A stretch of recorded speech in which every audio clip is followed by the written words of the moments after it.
maybe beard. Beard!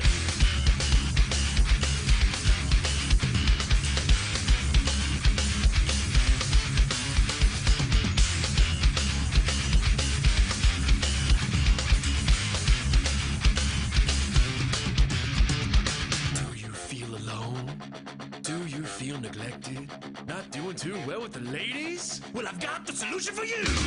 Low self-esteem? Grow a beard. Afraid to follow your dreams? Grow a beard. Are you lonely and sad? Grow a beard. You wanna look good and plaid? Grow a beard. Are you working out? Grow a beard. Did your car break down? Grow a beard. Ice caps melting? Grow a beard. Are you stuck in the middle of nowhere and you need to make an important phone call but the battery's dead? You can't find an outlet to plug in your charger? Grow a beard.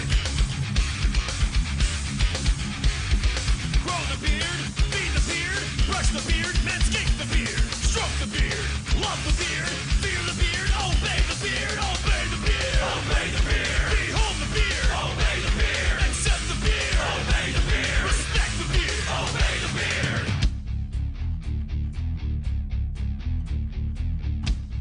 Oh my God. Becky, look at his beard. It's just so beard.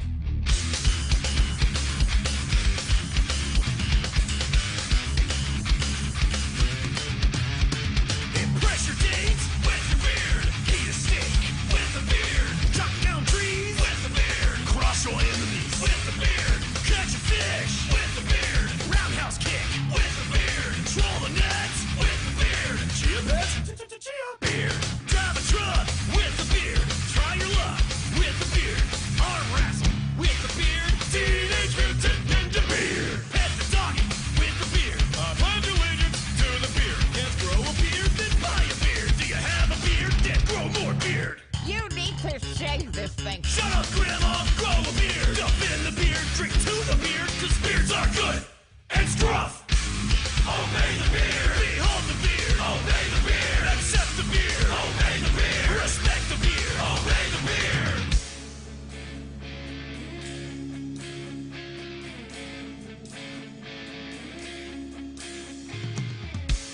I was so empty and lost inside till I grew you.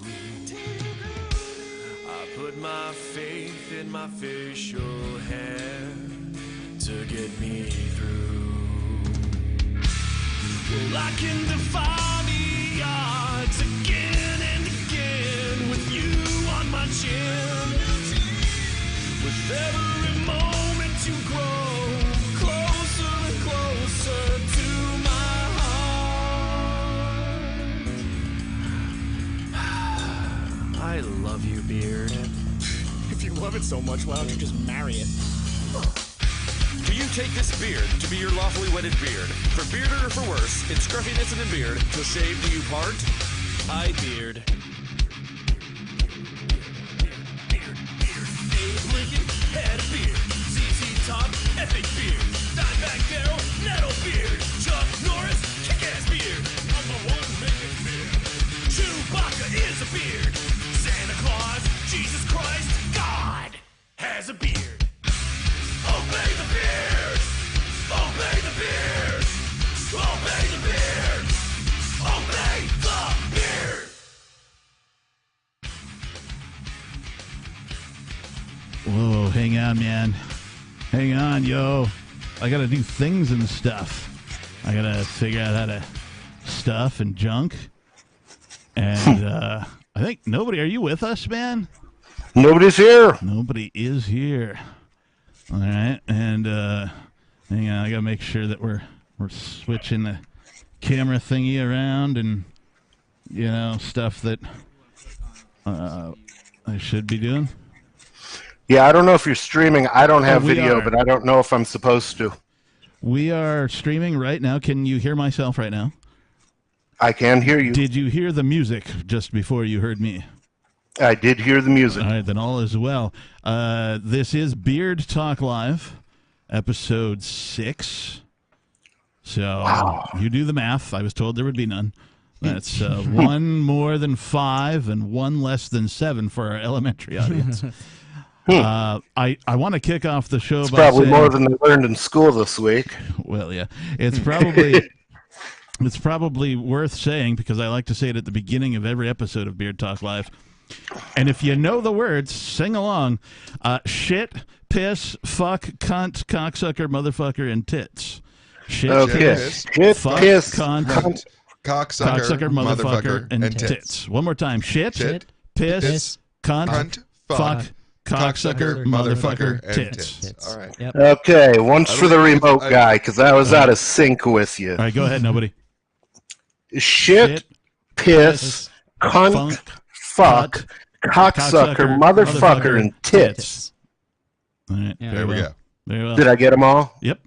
I wasn't counting. Okay, Those are good. just Yeah, we got such 'em. weird words to like tits. Like, tits is so The vanilla. dude got I arrested. mean, The dude got arrested for that bit. Seriously? Yeah, he was playing a Summerfest in Milwaukee, Wisconsin. Summerfest is this thing they do on the lakefront in Milwaukee every year. Anyway, he was doing his show, his comedy show, and they literally arrested him for that bit, for shit, piss, fuck, cunt, cocksucker, motherfucker, and tits. And there's video of him. So it sounds like what you're saying is that Summerfest is something that pussies do in Wisconsin during the year. Okay. It is a place where I saw the band Soundgarden, who has a song called "The 4th of July." I saw them play with like Metallica and a bunch of other bands because they have like 4 stages there and that kind of a thing. And they did not play the 4th of July on the 4th of July weekend. So you might be onto something. Yeah, those artist types think things are like too on point, and it's like, no, it's okay to be on point because there's going to be an autistic guy in the audience too. Indeed. So this is the most beard that Beard Talk Live has ever had. So, folks, I think nobody, you've introduced yourself. I'm the captain. Who else do we have? Zephin? and Peakless Mountaineer. So, 4. Are you the other Ann Arbor guy, bro? Ann Arbor? No. Okay. No, he's we- the California guy. Okay. Yeah. I know you. I'm just trying to place who you are. We met at the Quill once after a New Movers, and I think that I also met you like once before in Keene. Okay. Yeah. Yeah, I should remember that because I seem to remember you introduced yourself and I said, "Oh, you mean Cochran?" Like the guy who invented warp drive. So I'm the guy with the Would you Jew like to hat know on. If that helps. That's usually the how. geode hat? No, the Jew hat. There's a word for yarmulke. that. Yeah. No, I know. You're being really culturally insensitive right now. Well, that You was really my intention. are. That was kind of anti-Semitic, brother. Well, I mean, if Jews can't be anti-Semitic, then who can? Well, Pretty much Nobody- Nazis. We try and keep them away. I do have a word that I made up. Since Maybe nobody can be anti-Semitic. How about that? I don't want to be anti-Semitic. Since we've brought up the word, I made up a word once for a guy who is doing these motocross motorcycle races, the dirt bikes, right? Where they, and so like he's wearing the motocross helmet, but when he gets done with the race, he takes it off, and he's got the yarmulke, right? So I nicknamed it the Yamahamaka because the motorcycle he was driving was a Yamaha. People also use the word kippah, which is how you say it in Hebrew, but Kippah. kippah. Yeah, kippah. but yarmulke is a bit more Yiddish, and if you ever listen to Yiddish, you're like, that doesn't sound Hebrew. That kind of sounds a bit more German. Yeah. Yeah. I was Is it surprised true by that. The thing that the things that every Jewish boy wants to eat are a chicken and a cheeseburger. That does not surprise me at all. Given- That's what I've been told. I don't know. What was the old joke? What was the Boy Scout's first sexual pleasure? When he ate his first brownie. Oh, Yeah. dang. I used to say I got thrown out of the Cub Scouts for eating a brownie. All right, I don't know if you guys will believe this, but according to my calculations, and by looking at the display panel of the device in front of me, there are no less than 3 people holding to get on this Whoa. show right now. All right. Oh, Awesome. shit. Well, let them on, because Yeah. we're going to be here all night. All right, yeah. in normal Beard Talk Live uncensored fashion, Beard Talk Live, who the fuck is this?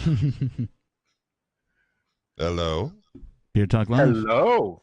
Who the fuck is this? Oh wait, that was Lee I said hello to. No. Sorry, you were trying to greet the caller, and I thought you were the caller. There's no caller there. Let me try caller number 2. Fuck this caller. He's boring. Beard Talk Live. Who the fuck is this? Who the fuck is this? You know who the fuck this is. Sounds like the Major. There must be another motherfucker that sounds like me. There must. I sometimes I Somewhere. try to You do. must have been happy when you got promoted, brother, because Captain Payne doesn't have the same ring. It sure doesn't. Or Lieutenant Payne, right? It just no. Major Yeah, Payne. Lieutenant Payne. That sounds. I mean, from what I know of lieutenants, that's somebody who's going to fall on his ass on a regular basis, not somebody who's going to be a problem. But just lieutenants generally they've been to college, but they've never been in combat. So, I'm not talking to some fucking bearded bastards here. Wait, I believe Major Payne Yeah, he has a has a major beard, at least so I've been told. Yeah, I've he never says it seen drops visual to the evidence. floor or but something. if that's true, then like this right now is the most beard We have that Beard reached Talk peak Live. beard. Yeah, are peak people beard. able to video call us so no, we just can confirm their beard? No, just you. Okay. We're taking I'm them a on. silverback. Everything on my jawbone is gray. Yeah, he is. He's on all the the- crappy all speakerphone the that politics sounds distorted and that we are progressed with. is gray. makes him sound more piratey, really, but like in a horrible tone. Hey, Major, can you take it off speakerphone? Me already? All right. Oh, No, I is guess you that can't. better? Yeah, I think that's better. significantly better. Thank Is you. he still there? We've been through this before. Every time I call into your regular show, Oh no, you sound like shit during the regular show. Too. We just I thought he was drunk. the call- That's just his phone? the calls are just A little yeah. bit of column I thought he A, was either little bit drunk of or column B. gargling semen. no, it was the speaker. I take it and I put it against, you know how you make an echo chamber for your phone? Because the speaker comes out the front and the back. Yeah, you become a libertarian and nobody else will talk to you. I was going to say, Facebook does that for me. Oh, Hey, I moved out here and I had a surplus of people to talk to. You know, there's like so many liberty-oriented people to talk to out here. It almost feels like you're drowning in all the people that you can talk to. It is a nice, refreshing change. Absolutely. I must be the first to say that I because. didn't. Oh, Go go ahead. ahead. Okay, well, I was surrounded by non-liberty people out on the West Coast, and like I have a lot of people that I call my friends, and they're still my brothers, and all that kind of thing. But by and large, I was surrounded by statists of every type and device, and so it was super refreshing. I'm like, oh man, other people out here are for freedom. Wow. I don't know The anywhere else in the worst world was where you when I- can get liberty neighbors, which is what I have here. You know, like literal next door neighbors. It's just such a good feeling. Yeah, definitely got a complete contrast in that heading back to Colorado for the week. Oh, that's right. You went along for a minute. And it's like, I miss No, he miss didn't it. go home. He I went missed somewhere it. else. Now he's home. It's like, yep. I mean, Good like, point. don't get me wrong. I spent plenty of time with a couple of minarchists, Yeah. which is about as good as you can do out there.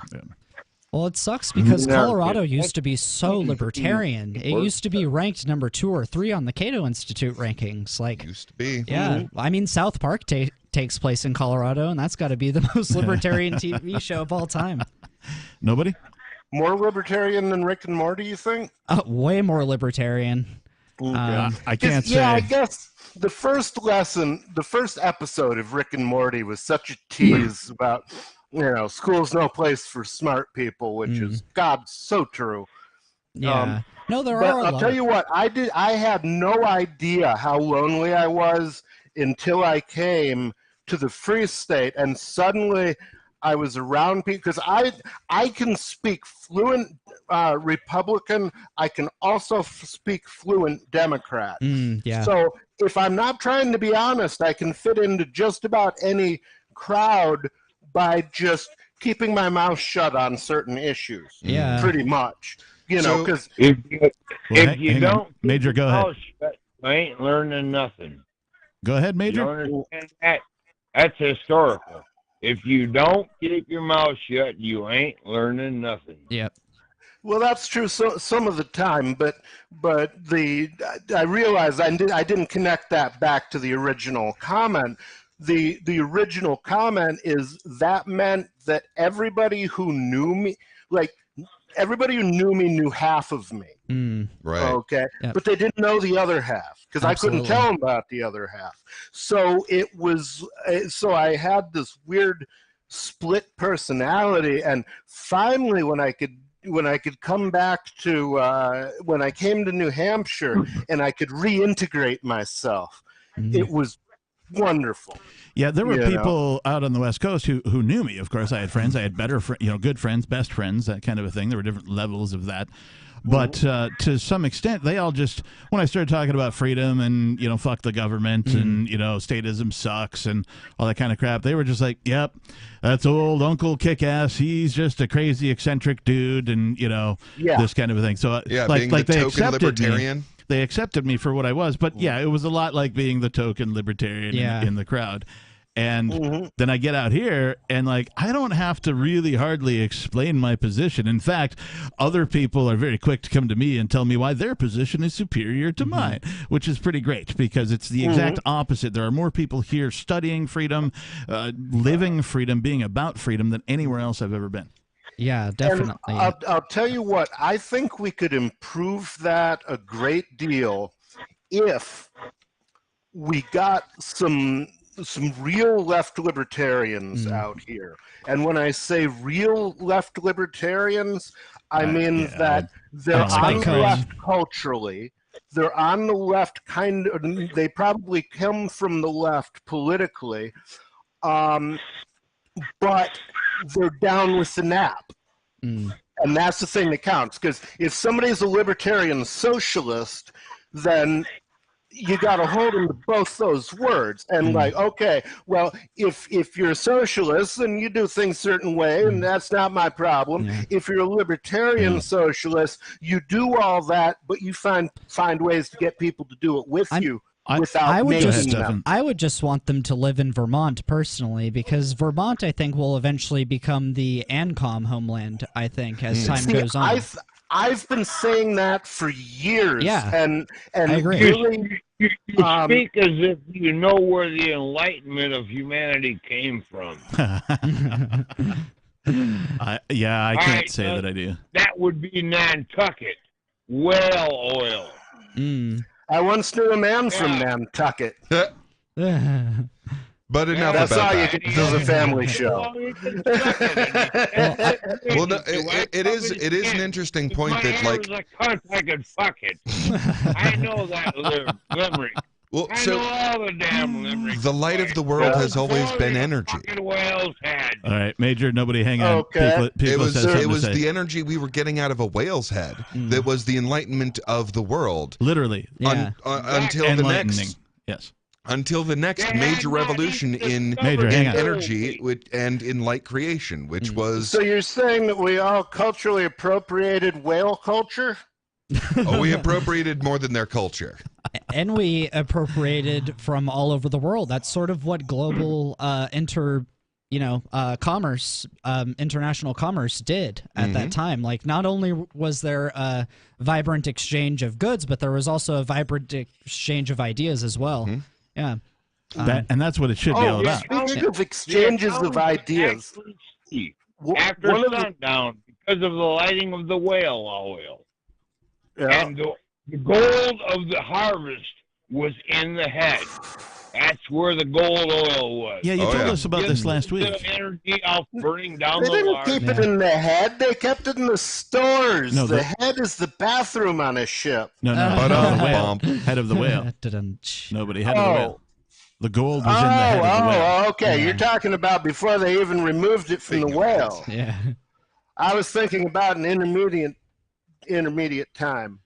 Yeah, so Ian, or not Ian, Captain, have you never watched that movie I told you to, In the Heart of the Sea? quite honestly, I don't remember what movie you told me to watch.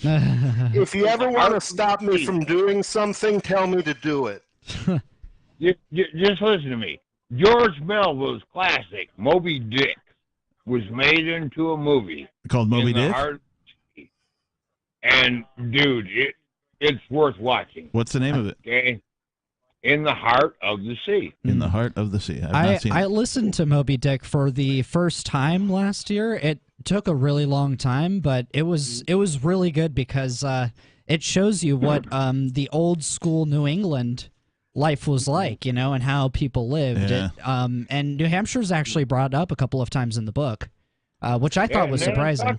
Nantucket was the shit long before fucking where they sent these damn Venezuelans to Martha's Vineyard. Oh. Fuck Martha's Vineyard. Yeah. Hey, I'm willing to take any immigrants that are libertarian. I want them to come to New Hampshire. Like if Ron DeSantis can send illegal immigrants to New Hampshire, like that are libertarian, that's awesome. Please do that. I proposed this idea to Ian on the air, actually, the last time I was on the show, which I guess was yesterday. But I guess so, yeah. Yeah. But basically, the idea is we take the Martha's Vineyard aliens, okay? We Wait a minute. There were aliens in Martha's Vineyard? They're illegal aliens. They're not invaders. alien to me because the only race I'm a member of is the human race. Hey, But- Ian's fixing to be an alien. shut up. I'm telling the story here, bro. Yeah, hang on, Major. Don't make me mute you. Make Any him of you. mute you. Okay. So the idea that I pitched to him is that those 50 illegal immigrants who came to Martha's Vineyard, we should steal the story from DeSantis by giving all 50 of them jobs, including training, and the job is as a socialism debunker. Okay, and basically we then get the Von Mises Institute to send us, not their most brilliant guy, because I don't care what kind of books he can write. Yeah. Send us your real teachers, Right. your people who teach for understanding, not who are trying to expand the art. Right. Okay, and teach these people who have seen it and will immediately understand what once they've seen it so plainly up close that if they actually find themselves in a comfortable, welcoming situation, which they haven't been in a long time, including when they were at home, and basically teach them why Venezuela failed.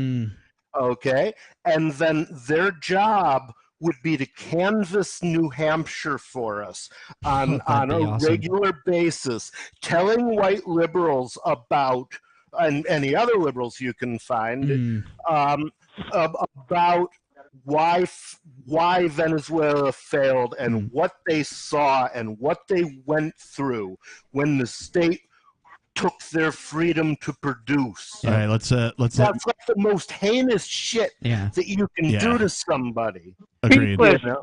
Let's let Major say a thing. That's for sure. Major, Okay, go ahead, Major. I'm sorry. I just wanted to get that whole thought out as Well one, said. because Yeah. I want to raise money for this. I want to really do it. Yeah. You know. I want to comment on that after Major's Do comment. you really think that people could be so underfed that they could not support a toilet paper factory? That failed in Venezuela. toilet paper. Yeah, one of the most. Everything. Yeah. The thing is, Well, there's no hang on. human on earth who knows how toilet paper is made. All right, hang on. There's not a it's single worthwhile. person who can go from the tree to the fucking to the crack of your ass I think I know how without to some wipe my intervening Nobody, hang party on. doing something that he doesn't understand. Nobody, And hang on. Hang on. It's like a pencil. All right, I've muted the nobody. Sorry, man. I do After believe multiple I know how to attempts. wipe Yeah. my arse. What's that, Major? I said I do believe I know how to wipe my arse paper and no. Well, the thing is, they're literally standing on a gold mine. Yeah. So we used to back the dollar with gold, Mm. and if you Fuck have the dollar. and if you have literally the thing that backs the biggest currency in the world, and you still go broke. Mm. I mean, I don't know a better way of proving that communism doesn't work. All right, Major, Yeah. hold on. Nobody, hold on. Zephin, you had something to say. Yeah. So I think that nobody's point's interesting about having them go around to canvass and explain to the liberals, because I'm honestly really concerned about the liberals in this state, because a lot of them have very libertarian leanings, but they don't know how authoritarian their party is becoming. Like the New Hampshire Democratic Party has been saying really extreme things, like calling free staters like parasites and termites and things like that. I And know. then I've been on Twitter in the and then thick of some of that. the supporters saying that free staters should be like exterminated and stuff. Like they've become so authoritarian. And like I've talked to Democrats when I was like at a polling place, you know, doing some sign waving, and they're very libertarian on like issues like drugs and police On and like a lot individual of issues. right, yeah, and a lot of these other things, but their party just spits in their face on it. Like the New Hampshire Democratic Party is the biggest roadblock to passing cannabis legalization. Yeah. Yeah, And the all of the biggest cannabis bills have problem- been passed by the Republicans. Like that, those are the people that sponsor these drug reform bills. No. It's really wild. New Hampshire. I'll tell you what. I really want to. You know, I've got a church, and I maybe I run my mouth so much because I need to start doing sermons again. But I have a church. Yes, you should. And I'm in partnership actually with Lee, who is the I am the Pope. he is indeed the current Pope. I am Nice. Pope Emeritus. He is Pope Emeritus. Oh, I didn't know that you were a pope. Oh yeah, Pope Pius. Yeah. That's yeah. awesome. I am Pope of the Church of the Invisible Hand, Wow. of which It's true. nobody is a member and emeritus Pope. Dang, I should Yep. treat you I'm the with a lot founder. more respect now that you have a special title. Hey, I'm let the me- Lord let me Reverend tell you Dr. about Captain our Kick-Ass estimated- Buckshot Esquire, if you will. My name what is you so see- long I Tell can you about our successfully talk estimated over nobody in like 2 sentences. Yeah, no, it's surprising. But you see, it ends with "if I will," so If it you will. really differs to my own. All right. Well, I mean, Nobody he still stand is by. an anarchist. All right, you guys stand So by. he does still want you Stand to. by. Beard Talk Live. Who the fuck is this? Beard Talk Live. All right, let's go to the other one. Beard Talk Live. Who the fuck is this? Well, can you hear me? I can. Who the fuck is I this? can hear you. Who the fuck is this? I don't know. Were there any technical difficulties at all? We do have technicalities tonight. Yeah, there've been a couple. So far, they're all related to me not being able to mute people appropriately. I'm working on that. I mean, that last one was hilarious. I kept watching it just because I was. Are you gonna like, tell us who the watching fuck you guys. are? Yeah, I'm Jack from Ocean fucking Shore. Yeah, that's right. All right, hang on. Let me make sure. Yeah. Nobody, are you here? Did he say he was Pauly Shore? He's love jacking Pauly off Shore, Pauly dude. Shore. What? Biodome was hilarious, dude. Biodome, son-in-law, he did good work. So, fun fact: biodomes don't ever work. Keep in mind, Major Payne is still on hold, and if he just hangs out there, we'll probably bring him back at some point. Until until Jack from Ocean Shores becomes like not interesting. Can you So- hear me? Yeah, of course. So, did you Yeah, have? well, So bring tell on us the- something we didn't know, Jack. Yeah. Jack, just because we can hear you Okay, doesn't mean we're not going to all I talk ran- over you. Yeah, I ran a protest. We can hear each other too, but we get no Yeah, respect. no, buddy, I love you, man. I got my own Mountain Dew freaking 2-liter right here in front of me. I guess I can say Hey, fucking, we're right? here in good company. All right. Yeah. Wow. I love Nobody's. He's just so entertaining. But I ran protests are really impressive right now. I don't know if you guys have seen much of the video, and Of protests that you've run? Andy Samberg over there. I don't know if you've been following it. I'm Who? making I jokes. have no idea who Did that he is. just I call have you no idea Andy about your Samberg? protests. Yeah, the protests I What ran. you talking about, Willis? Iran, the women are tearing off their headscarves and getting killed. Is it like the? You mean in Iran? In Iran, Yeah. I said Iran was 5 Yeah, times. well, you know what's funny about those videos is that they're tearing off the headscarves, like one mandated form of clothing that's oppressing them. But while they do that, they have masks on. And so they're literally replacing one religious garment that oppressed them for another in the form of the mask. It's really quite tragic, you know. I haven't seen See, that that's at all. generally my I've seen, like, belief. I but demand don't a state it as more- fact. Oh, you guys are all horrible listeners. Well, in San Francisco, in the United States, they tear their freaking pants off and put a dress on. So who's perfect? Now nobody Yeah, wants it's to a- take a turn. well, it's a literally. I didn't understand that. Well, it's a shame that they Oh. are going to go through this much trouble and face this much of backlash, and in the end, they're not even going to fix the problem, which is don't have an authoritarian state tell you what to do. It's so annoying that is literally the answer, right? Yeah. Like you could point to everything, and it's not difficult for a regular person to comprehend that.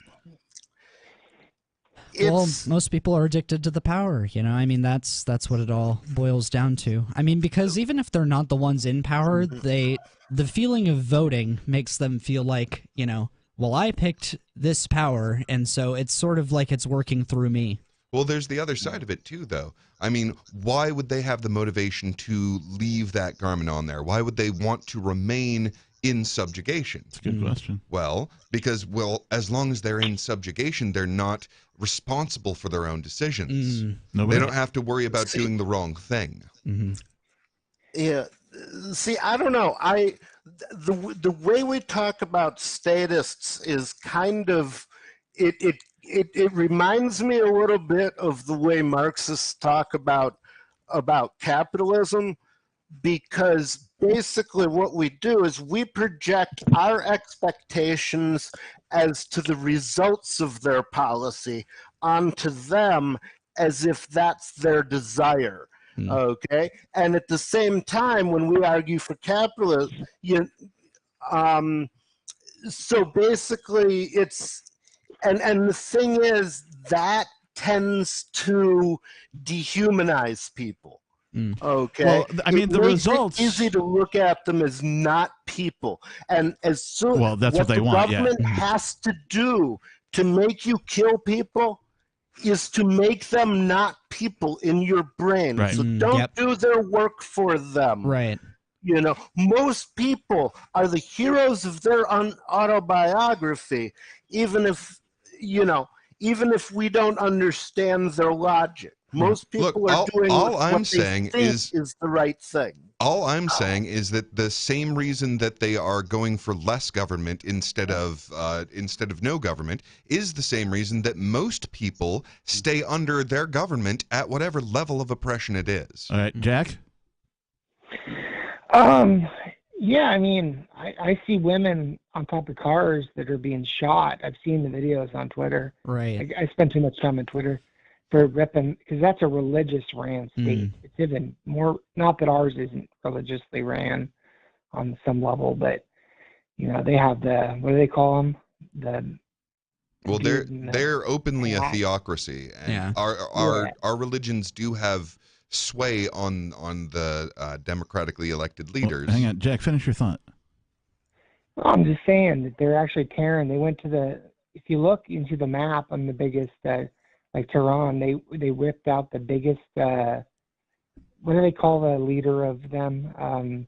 Naratova, the religious leader. The Ayatollah? Ayatollah, thank you. But they tore that down and burned it.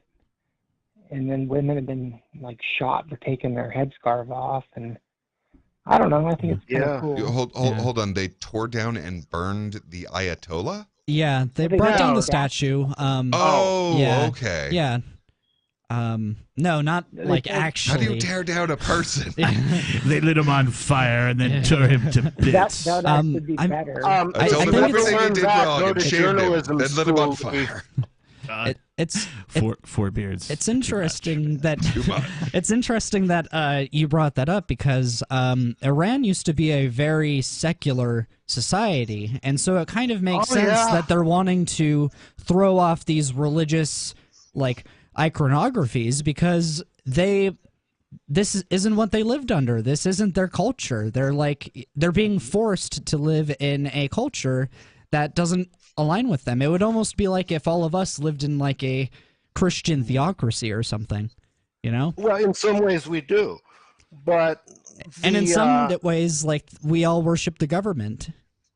I don't worship. Well, no. Government. Yeah, no. What I mean is like the invisible hand of nature that is smart enough to act without violence, but you have to be canny to understand it. True that.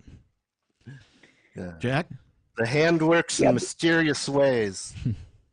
Before the Ayatollah took over, have you ever seen the pictures of the 70s in Iran? Oh yeah, no, I've seen those. They're very Western, very modern. A lot of people thought that they were going to be the next United States.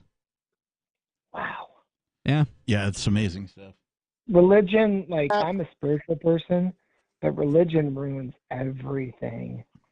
Anytime you put it doesn't have to. Of an organization such as government or religion. It only ruins shit when it is combined with a monopoly on the initiation of force. Well, and that religion in particular is pretty imperialistic, and so that's sort of why that resulted in that outcome. But here's a question for you. Okay, imagine a libertarian society. And one of the problems of people imagining a libertarian society is they imagine that only libertarians would live there, and I don't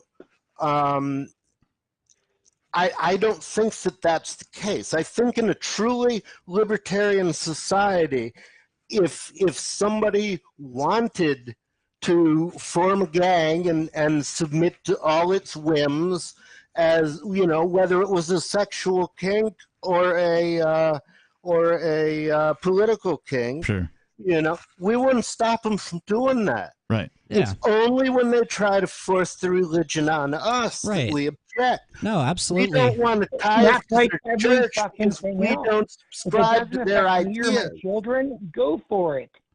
If you don't preach it to me on every freaking Revlon commercial, just do whatever you want to do, dude. Do whatever you want with your children, for fuck's sake. But don't try to teach my children to do it one way or the other, whether it's a Christian or the other way around. Yeah, I think that parental rights is going to be something that gets continuously talked about more and more because they're just stomping on it left and right. I hope so. And I don't mean I hope they continue stomping on parental rights. I mean, I hope that get them out of school. Yeah, I hope that it blows up and reveals government schools for what they really are, which is indoctrination camps, because I think the free market would expose the fallacy that you need that much schooling for a child to, you know, get the basic skills needed to go to, you know, study even further, like post-secondary style. Well, and I think that they used to teach Latin and Greek in the elementary schools in America. Now they teach remedial English at Harvard. All right, hang on, nobody. Well, I think the 1-2 punch that has been keeping us all in their world, in terms of the way that we see reality, has been broadcast television and government public education. Yeah. And we are seeing both of those demolished before our own eyes. So broadcast television is going the way of the dodo. It's basically only boomers that still watch that stuff. Yeah. Most of us at least have streaming programs at this point. And public education was destroyed from the COVID lockdown. Oh, yeah, absolutely. Like, and it still exists, but it's only a matter of time before it becomes terribly obvious that all of the people who are getting raised in their own home are way richer than all the people who didn't. If I could give you guys a white pill, at least in New Hampshire, there's they haven't released any of the substance for the bills that are coming up, but they have released some of the titles, and one of them is the Parental Bill of Rights bill, and that was one of the best bills in the last session, but this time the primary sponsor on that bill is the Speaker of the House. And so it's going to happen this time. I would not take that bill at face value, and here's why. Did you read it? I have not yet, It's and so good. I'm speaking of ignorance of anything but the people involved.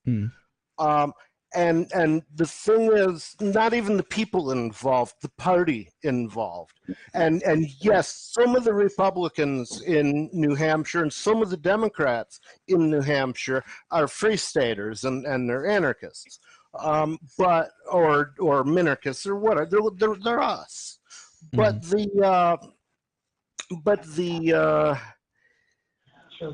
you know. Oh, nobody lost it, man. Nobody lost it. Well, you were talking about the Parental Bill of Rights. Take another hit of Mountain Dew. A lot of the things, for example, let me give you something concrete that I'm aware of and I find frightening, is they were getting upset because a school system told teachers that they were not required to out gay and lesbian children to their parents.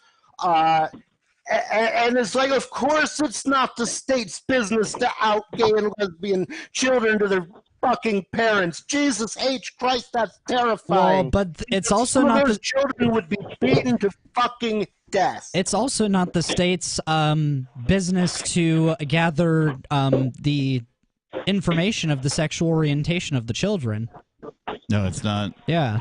So Jack? that's sort of the thought behind that, you know? Jack, can you hang on? Yeah. All right, stand by. Major, are you still fucking there? I'm here, but All right, we got you back for a fucking minute. Hang on, let me fucking unmute nobody. Holy fucking shit. fucking whatever you gotta do. Fuckity fuck. Novelty. Sometimes you can use fuck as a whole sentence. Fuck the fucking fuckers. Yeah. It is a chameleon of a word. Go to hell. Okay. I don't think Hell is one of the banned ones, I think surprisingly. That's true. Yeah. Yeah, hell is actually something I can say on radio. Rock and roll you one more. Only if you do it off speakerphone. Well, all right. Because Got you him. sound like shit again. So here's one that I think doesn't land on the list though is bitch. Oh, doesn't- yeah. yeah, No, yeah. it It's doesn't. not on the list, but they'll fuck you for it. Yeah. Ass isn't either. Yeah, that's true. Yeah. No, that one You know, we ass use is all like the you time. can say Yeah. ass all the time. Like people have called Well, in and be like, kick-ass. "Can I say Badass. Captain Kick-Ass?" Yeah. Yeah. I'm like, "Yeah, it's totally Yeah, we fine." say it It's all too the late. time You on already the air. Flush, no. Major, are you drunk? This is a bastardism of witch. Okay, but are you drunk? Oh, Are you drunk? I'm an old soul, dude. You want me to take you into I'm gonna hell go with and back? obviously yes. No. Yeah, he's drunk. You're done. If you ask somebody if he's drunk 3 times and he doesn't respond to the fucking question, he's drunk. What's your name? What's your name? What's your name? I asked you 3 fucking times now. What's your goddamn name? Drunk Major is my favorite Major. Neat. I'm drunk now. This is Fred Sparkle from Flint. I'm trying to reach Harry's barber shop. I want to get my beard trimmed. You Oh, no, cocksucker. don't do that. Do not trim the beard. Yeah. This We is the do wrong. not condone the abuse of Am I the beard. only one that caught? He just said his beard goes all the way to China. Well, he did say No, that it's drag's my still on the floor. vagina. Oh, that was wrong. So you have an open relationship with your beard, is what you're saying? Oh, God. Does it No, I sometimes just ride other pull people? it. Wow. They might hang me by it, but I pull it some. Okay. That would be a horrible way to go. You know, it's like you take so much Yeah. pride in your beard, and then like that's how they take you out. That's Like sometimes I real think about tragic. it and I'm like, man, if I get into like a bar fight or something, Yeah, somebody's you get definitely stuff going to be together. grabbing Oh, without for a the doubt. beard, Yeah. right? No, this How is do I this make is one of the off my- differences between warrior cultures, actually. So the Spartans always kept their beard short Mm. because theirs was like a straight up like army style warrior culture. Right. Whereas the Vikings, being a more independent, like your own honor kind of a thing, they would grow their beards. The Longobardians, one of the Longobardians? long beards, and Nice. it became Langovardian, and like they were probably the most successful Vikings. They like ran Rome for a while. That's a new Viking metal and band, they- the Longobardians. Yeah, and they had the longest beard, and it was Vikings grown really as get- like a taunt of "I dare you to grab my beard." That's pretty based. Yeah, because it gave you a The disadvantage on the Vikings battlefield. were the shit. Sorry. Let's go back to Oh. history. Major, we can't really hear you very well. Yeah, let's Remember drop the major. Drop the major. Well, Sure. I don't want to break him or anything. Oh my God, he came back. It's like all the king's horses and all the king's men couldn't put Major back together again. No, Major's drunk. Major's on a major bender. Yeah, but this is the uncensored show, so like that should He be could fine. be as drunk as he fucking wants. It's true. I just a little bit of drunk person goes a long way for me. There's a reason I smoke weed. I can tell you partially it's because when I drink, I sound like the Major. I feel like Major's saying something while nobody's saying something, but I'm not He's able to. always saying something. It's almost like neither of them wants to stop talking while the other. Or listen to each other. Excuse me? May I have the stage? I'm willing. So many beards. I tell you more drunk than most people can sober. I am an old soul. I've died many times. And I fucking fear what I see on the fucking sunrise of humanity. What scares you the most? I truly do, boys. And I will try to apprise you. Okay, yeah, no, I'm at drop the Major because he's not listening. Major, at all. it's Holy 2 years. fucking shit! I'm sorry, you're not allowed in here right now. This is Beard Talk Live. If you don't have a beard, I don't know if I demand that you I don't know at what the least go like protocol this. is here. Better growing fast. There we go. It's okay if they have a beard in their heart. Yeah, it's nobody. Do you have a beard in your heart? Mark's here. Nobody. Yeah. Good to see you. Mark Edge? Yeah, Mark Edge has entered the studio once again. Hey, how you doing, Mark? So he can't hear you, dude. How did he get here? Oh, so he's not stepping in. He stepped into the physical room. Right, he just wanted to say hello to the people. He was like, "Why are their voices coming from the studio? The show's been over for hours." And I got him to give himself I got him to give himself finger whiskers, so I believe that I've accomplished something. Nice. We should get him to draw like the mustache on the finger or the beard on the finger and like hang it on his chin. That'd be pretty sweet. We have tossed around the idea of a guest beard. Nobody has taken action, and I don't mean nobody. No person on this show has taken action to actually acquire the guest beard, so we don't have one just hanging around for when non-bearded individuals show up and they can just put one on, which would be great if we had. According to my theology, your beard is in your heart. So if you if you identify as having a beard, that's good enough for me. Yeah. I think it would be interesting. Sounds like the Crypt Keeper. Be interesting if Nikki was on the show at some point, because she's. I like the Sunday show, like how you guys interact with each other on there. It's a good combination. She's got a portable wraparound beard. That's true. Yeah. There have been females who have been like, "Hey, can I be on I Beard think Talk?" that may be the most inappropriate thing I've ever heard. Come on, dude. You've heard way more inappropriate things. You've said way more inappropriate things. What are you talking about? Yeah. Probably true. I used to say to people, "Don't tell me about your virgin ears. I know you. You've been fucked in the ear." All right. Hang on, guys. Hang on. Either somebody hung up and called back, or we've got a new caller. Beard Talk Live. Who the fuck is this? This is Liberal from Canada. Liberal from Canada. Hello, Liberal. What kind? How do you use the word liberal up there? yeah. Is it like classic liberal or is it communist liberal? Both. Okay. Small L liberal and a capital L liberal for the party. Okay. And that's Justin Trudeau's party, right? Yeah. Okay. Sorry, I just want to know who the players are, so it helps me evaluate what you're about to say, which I'm going to let you say now. I have to ask, though, Liberal, before you start in, do you have facial hair? I do. Fuck his facial hair. All right. Silence, nobody. If he's calling in to teach us about liberalism, he's got a beard. Yeah. That's wise. Fair point. So let's let the man speak. Wow, nobody telling people to let people speak. Nice. The first thing I wanted to you got to skip the dishes there, I think. Sorry, I'm watching it live too. Skip the dishes? The first thing I wanted to say is the reason they're wearing masks in Iran is because they don't want to be identified on camera by the police. That's a good point. Yeah, no, that's not a bad argument. Didn't realize that? I thought you just thought they were being cowardly. No, I thought that they did that because they still were like paranoid about COVID and stuff. Yeah, I thought they were like, well, Hey, I if will I show wanted my to go hair, out and which do is a against the protest law, but for I will the not show January- my.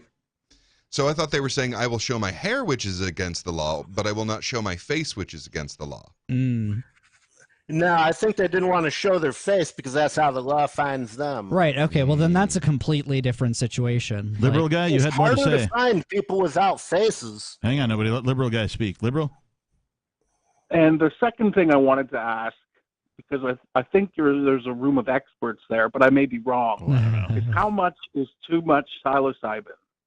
Oh, that's a good How question. much is too much psilocybin?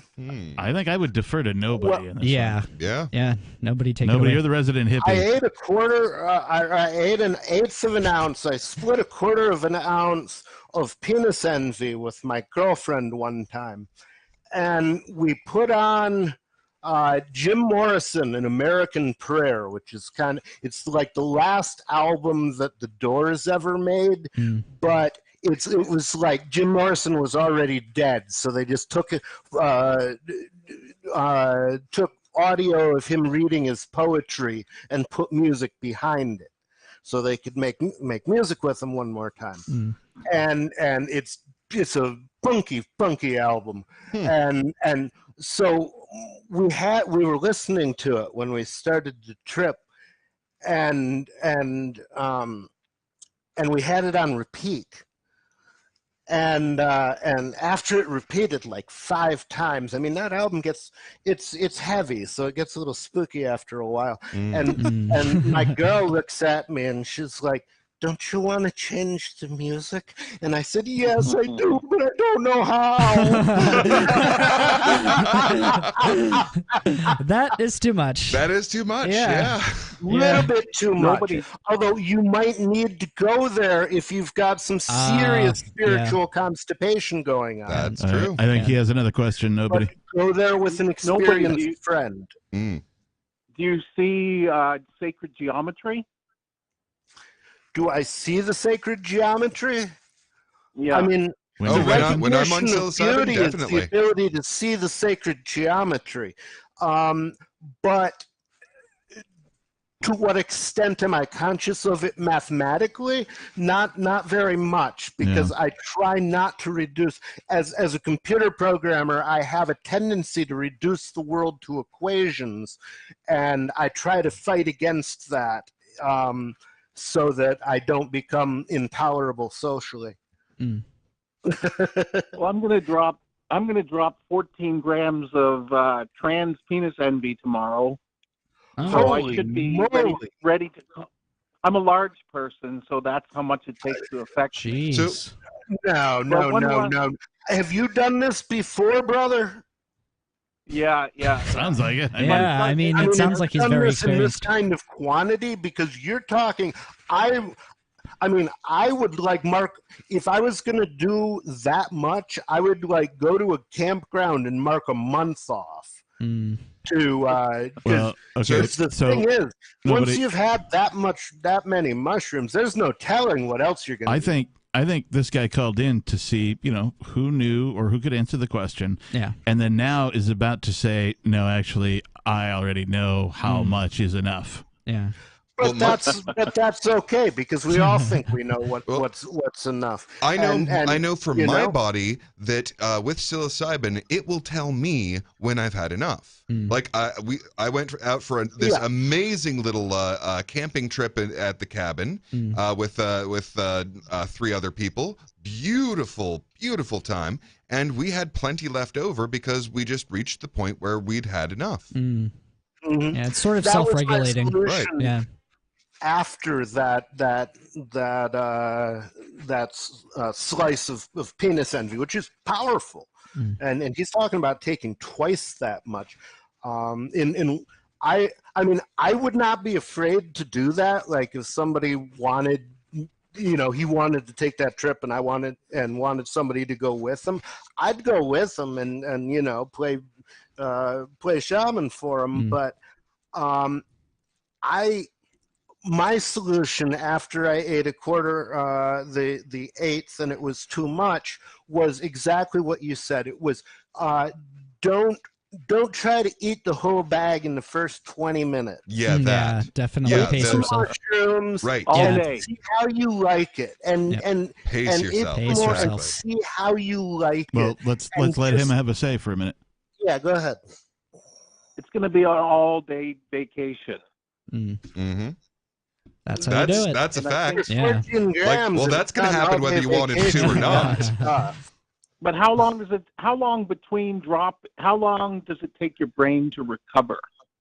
Well, you've done it before, wouldn't you know? Yeah, well, I ate a chocolate bar yesterday, an 8-gram chocolate bar yesterday. I always have to pencil a weekend away for it. So like a day for the trip and a day to recover. yeah, because a lot of the time the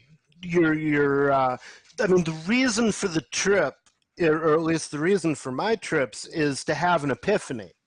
And sometimes your epiphany comes during the height of the trip, but sometimes it comes the next day when you look back at the trip and you go, oh, that's what it was trying to tell me. You know? Yeah. Because the whole thing is the point of dropping mushrooms is you want to be able to look at the world like a crazy person does, because sometimes crazy people see things we don't. But you know, it's a nice place to visit, but I wouldn't want to live there. Amen. Hey, liberal I guy. hear you. Liberal, hang on. Because yeah, there's somebody else calling. Go to ahead. get on to Nobody's point. Could you just repeat what you just said, like at the very end? Nobody. No. Almost certainly not. What was I talking No. about? I don't think he has any And idea. next caller. Beard fuck are Talk you? Live. Who the fuck is this? Beard Talk Live. You're on the air. Beard Talk Live going once. We cannot hear you. Okay, I remember now. So, Call back.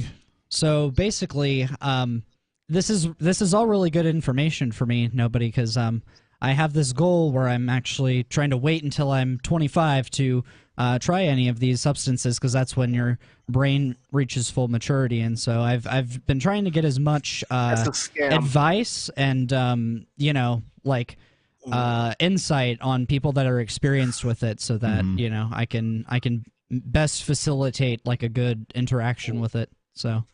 Well, my church, at least my side of it, teaches, and I think that Lee is with me on this point, that according to our theology, your brain becomes fully formed only when you're dead, because that's True. the only Yeah, that's a time good point. True. it will ever become static. Yeah. It sounds to me though like if you're not growing, you're dying. Right. It sounds to me like you're describing neuromyelination, which is when the fatty sort of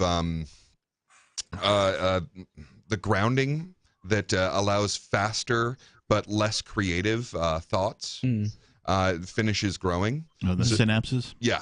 Well, so you've got this. It's actually its own particular kind of cell that grows around the axon. Yeah. So the dendrites? wiring. Yes. Yeah. So your axons and your dendrites are your wires, right? I thought those were two like different metal bands. And the axon They're is probably the that, side too. that stretches out, right? yeah. So you've got these separate cells that like go around the axon so that it works as insulation. That's the word I was trying to think of. Right. So the effect of that is that your decision making is much better and your worldview is much more solid. Well, yeah. But and you think a lot faster. Yeah. But the downside is that you have less creativity. Right. So I've heard these things before. I've heard people on one side say, "Oh no, you need to do it before you're 25 so that it can change your brain chemistry for the better." But then I've also heard from other people, "Oh no, we don't know enough information about It's it yet. amazing You should to wait me until that- after that- 25." Like when I was 25, nobody would have not nobody, but no person that was my age and in my school or that I knew at that age would have even been knowledgeable enough to like know that there's a choice to be made as to whether to wait or not to do a thing. Yeah. Like Well, it most was just people are about still doing children it. when Yeah. they grow up. Yeah. You know, I mean, like most people, it's so funny That's that impressive, everyone dude. everyone pretends like they're adults, but I think that we all have like a bit of our child side in us still, you know, and I don't even really try to fake it. yeah, seriously. I'm a 53-year-old teenager, and I'll probably be a teenager the day I die. I keep hope telling everybody will. I'm 12. Yeah. So I'd actually like to talk about a Oh, word. did you hear the Biden speech clip where Which one? this woman walks into the And fucking it's not going to room? happen. Yeah, I don't really want to talk about Biden. Fuck that guy. Yeah. Okay, so I'd like to talk about the word neoteny. What the fuck is that? Neoteny. So neoteny. Wait, hang on. Before you go any further, do you know what neoteny is? No, but brevity is the soul of wit. Neoteny, then. So neoteny is when you hold a youthful trait over into later life. And the reason that humans are the way they are is because the neotenous trait of apes having large heads when they are very young has been held over for our entire life. I have both of those. So there are a lot of ways in which, yes, I'm 12 and a large noggin. right? But yeah, there are a lot of ways in which our development is slowed down. So the idea of actually waiting for full development is a really wise idea, in my opinion. I don't know. I don't have a strong opinion on what other people should do outside of a few narrow areas, and that's not one of them. Well, it worked out in a lot of ways because I also refrained from doing it for other kind of crazy ideas. Like I didn't get a tattoo, for example, even though when I turned 18, I really wanted one. But I'm so grateful for that now because my religion doesn't even allow me to get tattoos. And then Not even a religious What's your tattoo? religion? I'm a Jew. Okay. Yeah. Nothing wrong with that, bro. We anybody who loves liberty, we love you. Oh well, yeah, absolutely. Well, Jews comprise like 40% of the Free State movement, so it'd be pretty hard to, that much, Yeah, really? somebody tried to call us anti-Semites, and I said, "Oh yeah, the followers of Ayn Rand, Murray Rothbard, Ludwig von Mises, Ludwig von Mises, Right. all of them Jews. Yeah. Milton Hayek Friedman. was a Jew. Milton They Friedman. were all Jews. We're followers of Jews. We're practically Jews ourselves. Yeah. For Christ's Well, sake. we're the chosen people. We're the chosen people trying to establish a homeland in the great promised land of New Hampshire. So it is written. I wonder Yeah. if we're going around about it the wrong way, though. There's a different way to approach this. Let me guess. You start a coin. Oh, No, it jeez. doesn't even. That's well, how it you would always do involve it. a coin Okay. eventually. Damn it. Quit jumping ahead, Captain. Sorry. That's step 5. My bad. Basically, shit. All right. Well, that's all right because guess what? Beard Oh, Talk another Live. color. Who the fuck is this? Who the fuck are you? Oh, it's the Major. Hang on, Major. Major. Hang on. I just want to make sure we don't have another I don't new think caller. we should have double callers. I think Beard Talk Live. Who the fuck is this? This is Jack again. It's Jack How you again. guys doing? All right, hang on. okay. Beard Talk Live. Who the fuck is this? Beard Talk Live. Who the fuck is this? All right, so I'll drop that one. I All would've- right, so you got two choices, Jack or Major. Let's I go don't with Jack. Yeah, Let's go Jack. with I Jack. think He's yeah. better at listening. Yeah, I agree. Jack, you've won. You've won the bearded vote. Jack, do you have a beard? Did we ask you that? Fuck his Yeah, beard. dude, it's grown in. Yeah. Oh, nice. Yeah. Is it? I Are you love in like that whisker music. mode or is See, it like the full thing beard? is, pretty girls don't have beards, and I don't want to do a show that That pretty is girls not can't true at fall all. into. I'm That not is not really even good. true We on need to this stop show. That You barely question. have you barely have more hair than I do. And I Our think I first maybe show, have Olivia solid. called in and gave herself a beard. That's true. Wait, is Olivia? I've never seen Olivia before. No, but she at least like wrapped her hair on her face and on her chin while she talked to us. I haven't She seen sent her, me a but she's picture. clearly She's- somewhat she's a- beautiful. Yeah. Has nobody met Olivia? Well, there you go. Yeah. So apparently she's beautiful on the outside as well, and she has a beard when she's on our show. And nobody true. didn't you say earlier that it's only important if they identify with having a beard, whether they have a Quite so. beard or not? Yeah, that was my earlier All attempt right. to try and shift the focus, but My All right. pronouns are beard mustache. Jack from Ocean Shores, do you have anything to say? Are you drinking? What's going on? Nobody's perfect. Nope. Nobody is Thank you. perfect Nobody's indeed. perfect. Wow. thank you. I've always thought so, but I'm glad to have confirmation now. Hallelujah. Personalities personality is way better after a long relationship than looks typically, I've found. Yeah. Okay. By the way, my pronouns are goatee sideburns. Nice. Prior to doing Beard Talk Live in any way, shape, or form, I had decided that my preferred pronoun is mofo. I was on that show for when you created that. Yeah. Right? What's that? Yeah, I know what it. Motherfucker. Yeah, thanks, Jack. I know what it stands for. Thank you. I mean, I I always figured like. Go ahead, sorry. I figure if you're going to extract a social interaction out of someone, like, get the best thing you can. Like, wait, I get to pick any fucking pronoun I want? Okay, my Lord and Savior. Well, like, the good. God King. So everything that's mine, you have to refer to as the good. So now that we're on Beard Talk Live, the uncensored version, right? Would be great if you were a drug dealer. I can now say my preferred pronoun is motherfucker. Nice. Yep. But because I was on Now, is radio, that mother/fucker? No, it's one word. Okay. Yeah, no spaces. That's the one word. And also, So motherfucker is what it would be. You don't capitalize the F either, like some of these trendy internet companies like to do, and they smash the words together. They capitalize one letter in the middle. You don't do that shit. It's just capital M and then other fucker. So then he and his would just be the same.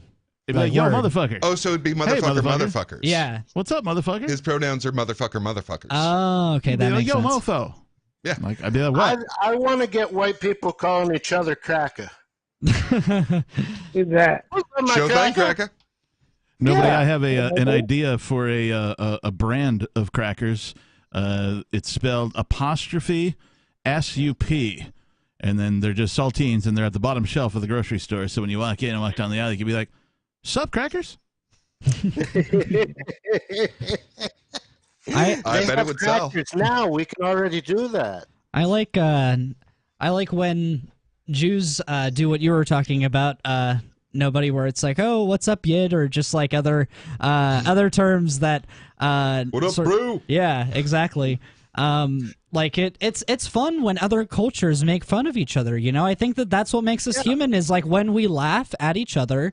That's when like the most beautiful things happen. That's why I'm so sad that comedy's dying. You know, because it's so important. That's what up, Mahib. Yep. I watched Blazing Saddles with a friend of mine. I love that movie. Yeah, it's a good movie. In the 80s, and it was like, you know, it was being able to laugh at that, and both of us laugh at it, and it's just like, yeah, weren't they stupid back then? Ha ha. It was a better time. Yeah. Like we were actually getting to racial unity. Yep. Man, well, we were and that's what they had to destroy. Yeah. But the thing is, and so basically wokeness, I've decided, is what happened, because you remember back in the day, the last people left who were the racists were these fucking humorless idiots. Okay? Well, wokeness is what happens when the humorless idiots figure out that racism is a bad idea and try to explain it to the rest of us in their own special way. The thing that shocked me visiting a liberal city is that like all the racial segregation. Like there used to be like, you know, mestizos and Europeans would hang out together. I'll give, they're all in their own little groups now. I'll give the Seattle, Washington area a nod towards the mixed cultures because unlike I grew up in Wisconsin, I'm very familiar with Milwaukee, Wisconsin, a very segregated city. Yeah. Chicago, also a very segregated city by race, by ethnicity, by many different things. Yeah, gang affiliation. Seattle, Washington now are being like one of the things that attracted me there before I was of the mind of freedom. One of the reasons I wanted to go there, outside of the fact that there was a boom in music scene in the mid 90s. Was that it was one of the youngest places and it was one of the largest melting pots as far as cultures and races and all that kind of stuff goes. And I'll give that area this much credit and to say that it is like the most non-segregated city I've ever been in right now. And that's in the United States, right? I've been to a bunch of different cities, but as far as that's concerned, there's little pockets here and there that you could consider, but by way of comparison, probably a 50% reduction at least compared to all other major cities. I felt like where I lived in the Bay Area was very, very diverse. Like I've been told that. I haven't visited the Bay Area. Yeah, so at my school, the highest ethnicity were actually Asians. So it was like 33% Asian, about 30% white, and then like 20%. Smoked all the weed? What'd you say? They smoked all the weed? He's making a joke on the highest ethnicity. Okay. Yeah. Oh, wow. Because you're always the highest ethnicity where I went. Oh, well, no, these were some straight edge Asians. Well, some of them were into it, but it was kind of a minority group. Yeah, they were mostly in drama and music and stuff. There's a lot of that in the culture. Yeah. Like they are really good at like putting enough pressure on their kids that they don't ever smoke pot. Right. Oh. Yep. Yeah, no, they're and I think that it's well, yeah, yes, exactly. They do commit suicide at a much higher rate. That cannabis is probably one factor for the increase in suicide, but another factor is probably just like all work and no play makes Jack a dull boy, you know? Like you need multiple parts to your life. It's saying the same thing more or less. Yeah. All right, let's go to Jack for a minute. Jack. Yeah, Jack. I had a point. I want to talk about Marvel, DC versus superpowers versus superheroes. Really? Why would you want to talk about that? Because it's super fun. It's like the most popular thing in the world right now. It's true. There's only what is he talking about? He's talking about comic books. Yeah, comic book movies like Avengers Endgame. If you want to talk about that, actually, you should probably check back tomorrow on Free Talk Live, Jack, because there's somebody who will be on the show with me tomorrow who is well-versed in at least the Marvel universe. Yeah. I'm pretty well-versed. I was raised on Marvel I didn't mean comics. to diss you or whatever. Yeah, no, okay, I've read a lot of the Daredevil stuff, and some of the things I'm the most excited for in the upcoming MCU iteration, I think we're in the fourth one, is that I think that Daredevil's actually like going to get his own movie, and it's going to actually be good. Because I don't know if you guys saw the original one with Ben Affleck, but it was not very well done. No. But the season one. Of the show. Yeah. God, it's a wonderful show. I don't know if I'm on right now, but Seth Rogen, Green Lantern was terrible too. Oh yeah, definitely. Green Lantern was awful. Yeah, which sucks because he ends up being so hilarious as Deadpool. Which honestly, it added a little bit of extra spice. That the Fox owned Marvel version of Deadpool was so fucking awful. Right, exactly. They had to completely retcon him because they realized how big of a fucking mistake it was. Yep.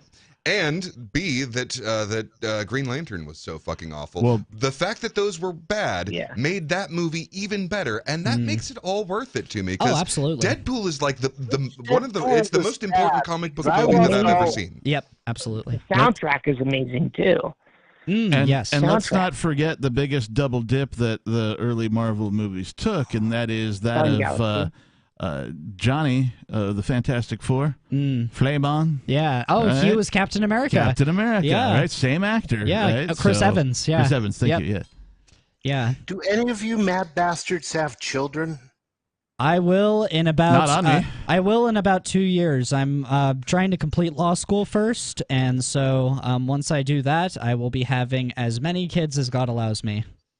Okay. I had one coming. More power but, to you. I'm not having any, so you can have mine. Sorry, nobody. I'm out, man. You have to get your own.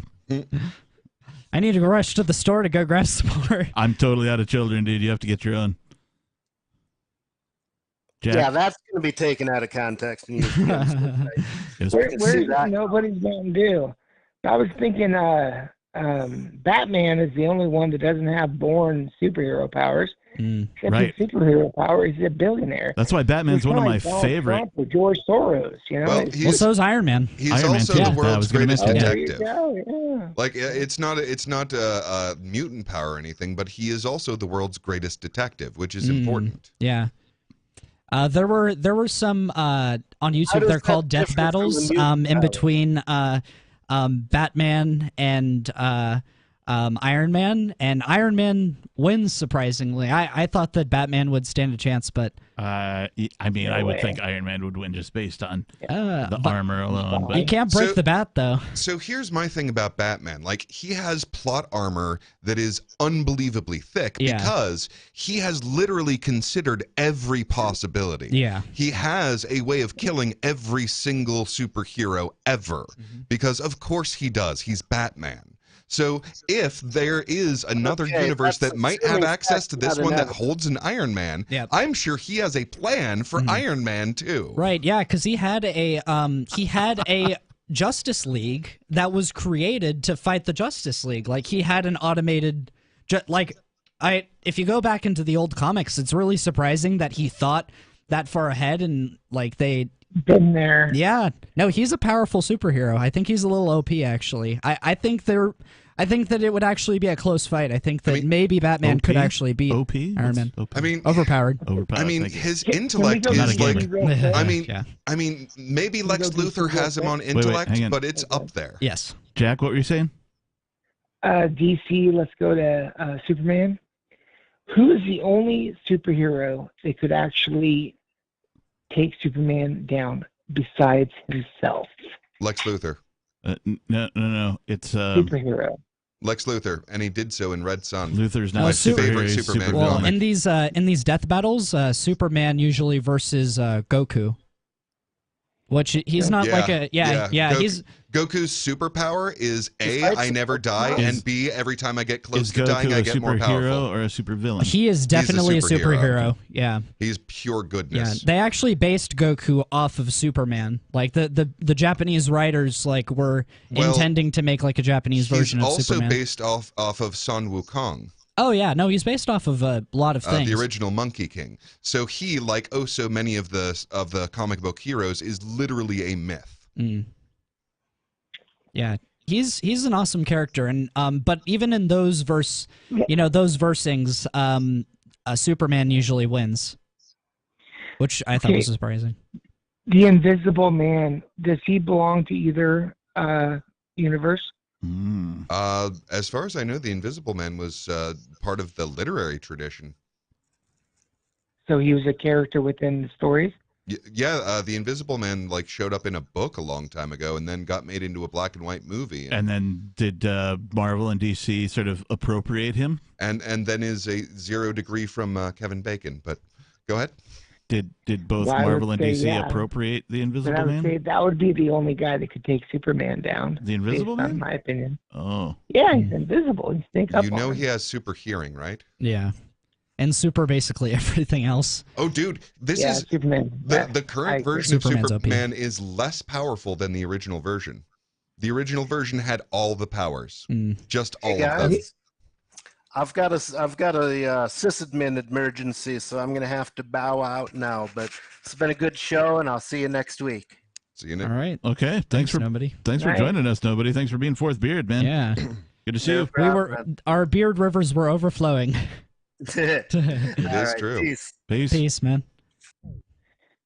Have I overdone my welcome also? You guys ready to chat? Not at all. Yeah. There is currently nobody else to chat with, so you're staying with us. Unless I you want to do want to see if we want to have a break, ever though. watched American Pickers? I mean, and I'd love to get into show prep at some point, like the thing that I brought up, if you guys are interested. There's show prep? What? What are we talking about? I mean, we prepare for. I mean, I didn't have the privilege of being on the last show, so I'm like taking this show as seriously as it. And the subject of drugs has already been broached, so it's a pretty easy segue. Yeah, it's basically like Free Talk Live Part 2. One thing that must be said about Beard Talk Live is that we are a super serious show. Yes. We take everything really seriously. We're serious in the way that Jeremy Kaufman is serious. I'm serious. That's sarcasm. I would Are you never be suggesting sarcastic. that he's not in the way of becoming a reptiloid alien superlord overpower? No, of course he is. That exists. He's going to be our next overlord. You're right, Jack. Thank It you. does exist. Yeah, Jack says it exists. I was beginning to question your faith. Hey, well, we got him on the ballot. Anything's possible. Right. Jack, when are you coming to New Hampshire? I'm going to grab a beard, so just keep on talking. You're gonna what? Marvel DC. I have to run in the house for 5 seconds to grab beer. Beer. I say we take a break. Well, we usually I'm do taking that a at, break. in like 3 minutes. Oh. So. Oh, the show ends? Yeah, or we could do it now. Let's just do it now. Yeah. Let's just fucking do it now. Yeah, not when the show We'll do ends, it not in 3 live. minutes. We'll do it live. Fuck it, we'll do it live. Hang on, I have to find a video of something to play for the people. This is a good show. While they're, doing a thing. Stand by, everybody. There's a lot of hosts. We're going to do a thing. We're just going to hit play and Overflowing beard. hopefully you all enjoy it. No. Set this thing up. Maybe beard. And we'll do something like that. And then we'll do...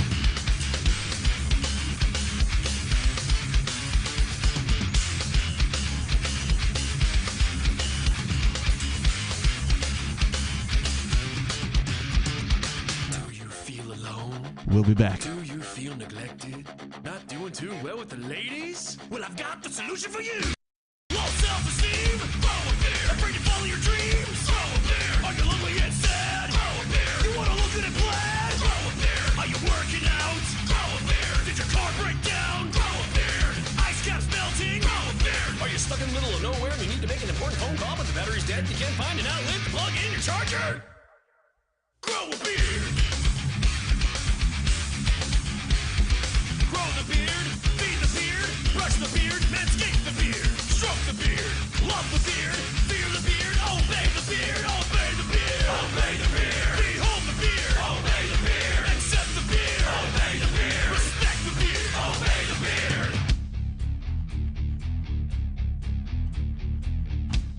Oh my God. Becky, look at his beard. It's just so beard.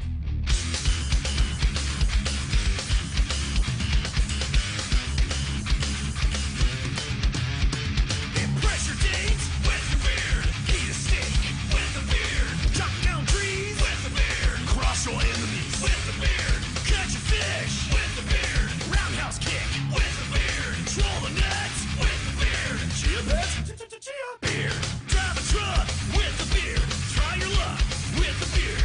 Arm wrestle with the beard. Teenage Mutant Ninja beard. Pet the doggy with the beard. Find your allegiance to the beard. Can't grow a beard, then buy a beard. Do you have a beard? Then grow more beard. You need to shave this thing. Shut up, Grandma. Grow a beard. Dump in the beard. Drink to the beard, 'cause beards are good and scruff. Obey the beard. Behold the beard. Obey the beard. Accept the beard. Obey the beard. Respect the beard. Obey the beard.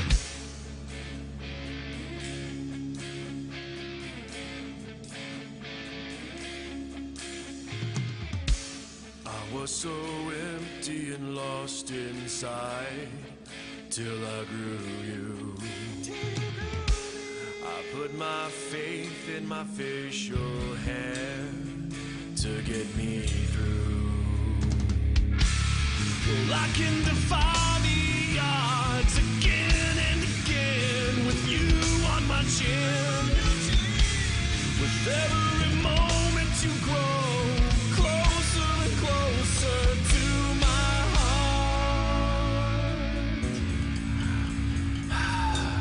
I love you, beard. If you love it so much, why don't you just marry it? Do you take this beard to be your lawfully wedded beard? For bearder or for worse, in scruffiness and in beard, till shave do you part? I beard. Abe Lincoln had a beard. ZZ Top, epic beard. Dimebag Darrell, nettle beard. Chuck Norris, kick-ass beard. I'm the one making beard. Chewbacca is a beard. Santa Claus, Jesus Christ, God has a beard. Obey the beard! Obey the beard! Obey the beard! Obey the beard!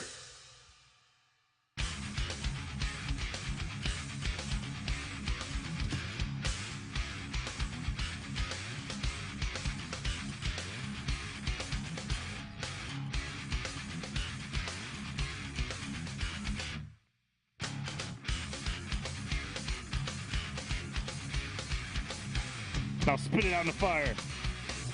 Oh no! No, not on me.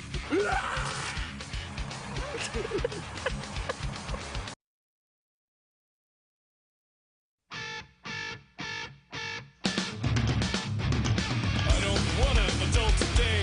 Things to fix, bills to pay. I just wanna stay in bed, play video games. But instead, I gotta get up, go to work, put on my pants, iron my shirt, work on my car. Did I get gas? Sit in traffic, this jerk will let me pass. I've had enough adulting. No more being grown up for me. Let the bills pile up to the ceiling. Play Super Mario 3. No, I can't do that. I gotta do the thing. But I don't wanna do the thing. But you gotta do the thing. I'm not gonna do the thing. I don't take it. Suffering. It's suffering. It's not for me. I don't take it. It's got to me. The purest form of misery. I don't wanna do stuff. Doing stuff is stupid. A meaningless existence. Doing stuff to live to have to do more stuff.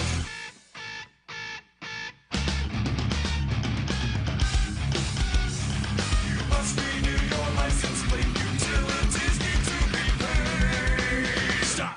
I need a break from the stress. Taxes overdue. Car needs an emissions test. I can't take it anymore. Filthy bathroom floor, and I gotta go to the store. Going to the store is such a bore. Paying bills has no thrills. Go to your plans is a torturous dance. Being an adult is the worst kind of cult. I'm done with adulting. No more being grown up for me. I'm gonna call off work, third day in a row. Eating chicken strips, playing Battletoads. I'm done with adulting. No more responsibility. I'm out of food and money, but I gotta finish season 3. And they fired me. I gotta find a job. I don't wanna get a job, but you gotta get a job. I don't want another job. Spruce up your resume. I hate job hunting. Shave your beard. No. I don't take it. Suffering. It's suffering. It's not for me. I don't take it. It's got to be the purest form of misery. I don't wanna job hunt. Job hunting is stupid. A meaningless existence. Work a job to live to have to work a job. Well, I refuse to get a job or do adulting stuff. I'd rather erect a couch cushion fortress. Have a staring contest with my cat Sergeant Snuggles. Rewatch all 121 episodes of Lost. Still don't get it. Fall asleep with the lights on. Eat rubbish straight out of the pack. Let the dishes attract fruit flies. Make a YouTube page for Sergeant Snuggles. Look, Sergeant Snuggles, a comment! Why are you making videos of your cat? Aren't you unemployed? I've had it. Let your dad touch me. Been 12 since birth. To follow my dreams. All looking at it. I'm living the dream. The laptop pursuit of absolutely nothing. The pursuit of nothing. The pursuit of nothing. I don't want a human today. No more brushing teeth. Let them decay. Haven't showered in over a week. I don't even want to think. Just leave me here in bed. Pull the covers over my head. Let the world think I'm dead. 'Cause I'm gonna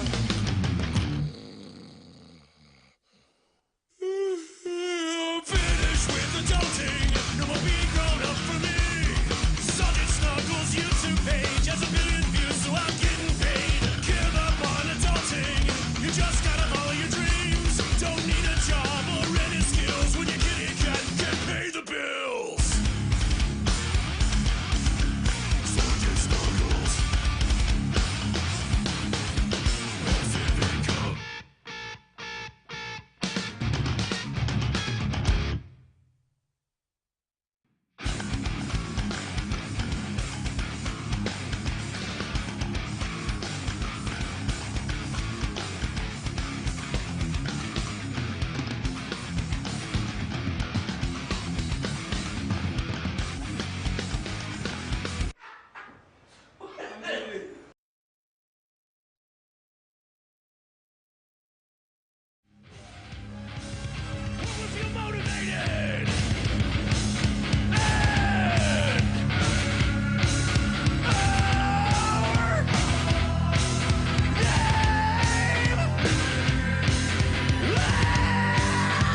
social security number is 138. But no.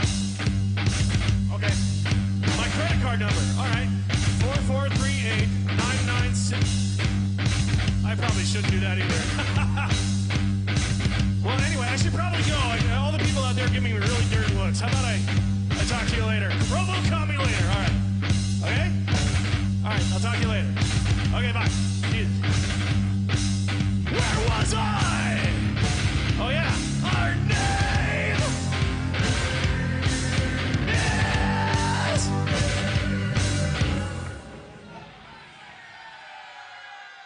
Psycho Stick.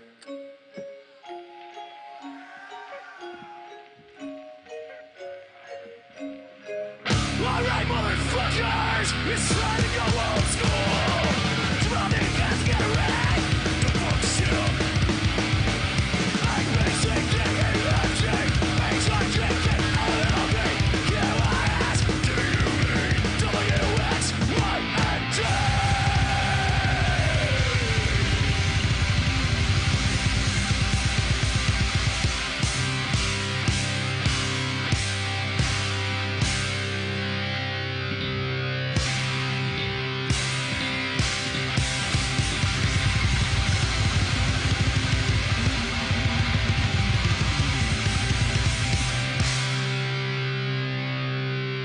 Yeah? Do they look ready for a breakdown? Alex, what do you think? No? He doesn't think you're ready! Are you ready? Are you ready? Are you ready? I'm ready. Hang on, let me see if I can do this the cool way. Or not. I don't know if I can. Look at that. And then we're gonna do, I think, that might get us there. And then we'll do a fancy fade out of the music, so it just gradually sort of disappears, and then can we're still there. Wow, neat, man. All right, all right. I'm not sure how I pulled that off, but yeah. Part 2 of Part episode 2. 6 of Beard Talk Live is now in session. We haven't told anybody the phone number, but it is on your screen. The only way you're hearing us is likely if you're on the internet watching. But it's 603-283-6160. I'm the captain. Who are you? Zephin. Who the fuck are you? Pickless Mountaineer. And that's who the fuck we are. Nobody has bid us good evening. He had a thing to do. Admin emergency, he says. So, you know, that's fine. So I had some show prep for tonight. I don't know if we'd be able to talk about it right now, if this was a good time. I'm not doing anything else. What are you doing? All right. So Drugs. That's what I'm doing. Drugs. That's what's on the menu. Drugs. So earlier in the last segment of Free Talk Live, Previously on Free Talk Live, I told you about that character that I invented. His name is Previous Leon. You already know his name because you heard him a billion times. Yeah, exactly. He's the star of every show. Every show. And the greatest of all superheroes. Yes, indeed. Previous Leon. He's also the former version of himself. Yeah. And so there is a whole country that has actually decriminalized all drugs. Did you guys know that? I had no idea. Is it Amsterdam? No, it's a whole country. No, so it is Portugal. Wow. Portugal is the first country, I believe, that is in Europe to decriminalize all drugs. So I hate to say this, but I honestly forget that Portugal's a thing. Like most of the time, I just like I know it's different from Spain and all. It just like they never show up in like world events. In another area, you know, they're of my not life. fucking things up across the globe. That's so good. I just forget that they exist. I like that they mind their own business. I know. Yeah. In another area of my life, the Zimbabwe came up recently, and I was like, I don't remember the last time I heard the word Zimbabwe, much less anybody mention it to me. And I like that word. Zimbabwe just sort of sings. It's got a nice ring to it. Yeah, it's a nice country. But so. Well, it's a nice word. I don't know if it's a nice country. Well, I think it's pretty there, isn't it? Don't they have a lot of like exotic African animals that live there, right? And so it's a pretty big tourist attraction. Yeah. But anyway, with there's Portugal plan is what they called it, where basically it was to decriminalize drugs in the whole country. And I have something from an article over here. It's on the Transform Drug Policy Foundation. It's entitled Drug Decriminalization in Portugal, Setting the Record Straight. So in 2001, they found the Portuguese death rates for drugs were similar to the EU average. And then the rates after they instituted this system where they decriminalized drugs and instituted more rehabilitation, they found that there was a decrease in the amount of death rates in the country. And the proportions are pretty interesting. So the drug rates, the drug death rates in Portugal were the lowest in the EU throughout this period. They were 6 deaths per million. Okay. And then in the rest of the EU, they were 23.7 per million.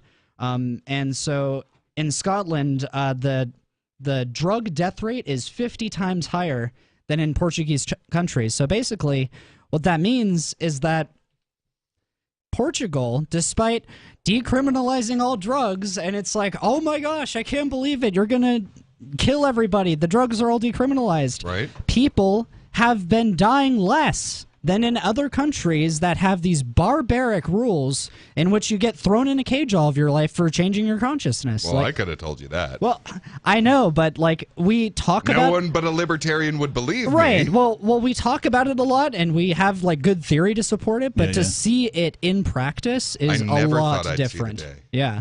I never thought I would see this happen anywhere, ever. I mean, I remember when, like, for a moment, Mexico was talking about decriminalizing their drugs, and they actually asked Obama for permission. And he said, well, it's your country, do what you want. And then they never decriminalized drugs.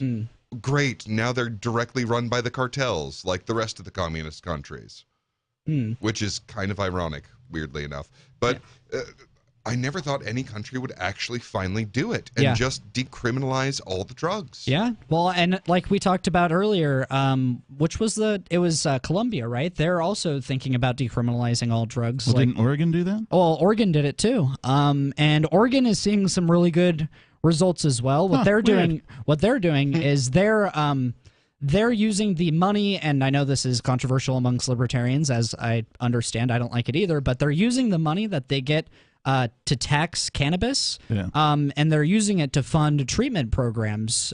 So there was like a $700 million increase in treatment facilities in Oregon, making it like the most well-funded drug rehab state in the country. Is perhaps the least offensive use of tax money. Oh, for sure. That I've ever heard of. It's still theft, Yeah. and it's still immoral for them to take money from people and use it for another thing without their permission or their consent. But that is the least harmful evil that they ever do. It would be like if you're gonna steal from me, please send the money to help people that need it, not to bomb innocent people. Right. Yeah. If I can have a choice between those two, it is very easy which one I would pick. And sadly, like they will use that as like a way to, of course, increase their control over people. They'll be like, look at the good we did. We did this thing, and we did this, and look at the results. And like, well, and I can at least appreciate on a weird fundamental level the idea of if you get caught doing this thing, then we will make you pay for people who are doing that thing too much. Well, but so this is where I think it's a little unfair, is that cannabis is the drug that I think causes the least social harm when you look at all drugs. Like if you look at alcohol, if you look at nicotine, if you look at the illicit drugs, caffeine. I think caffeine might have it beat. I mean, it's definitely a contender. Not for me. Caffeine really messes me up.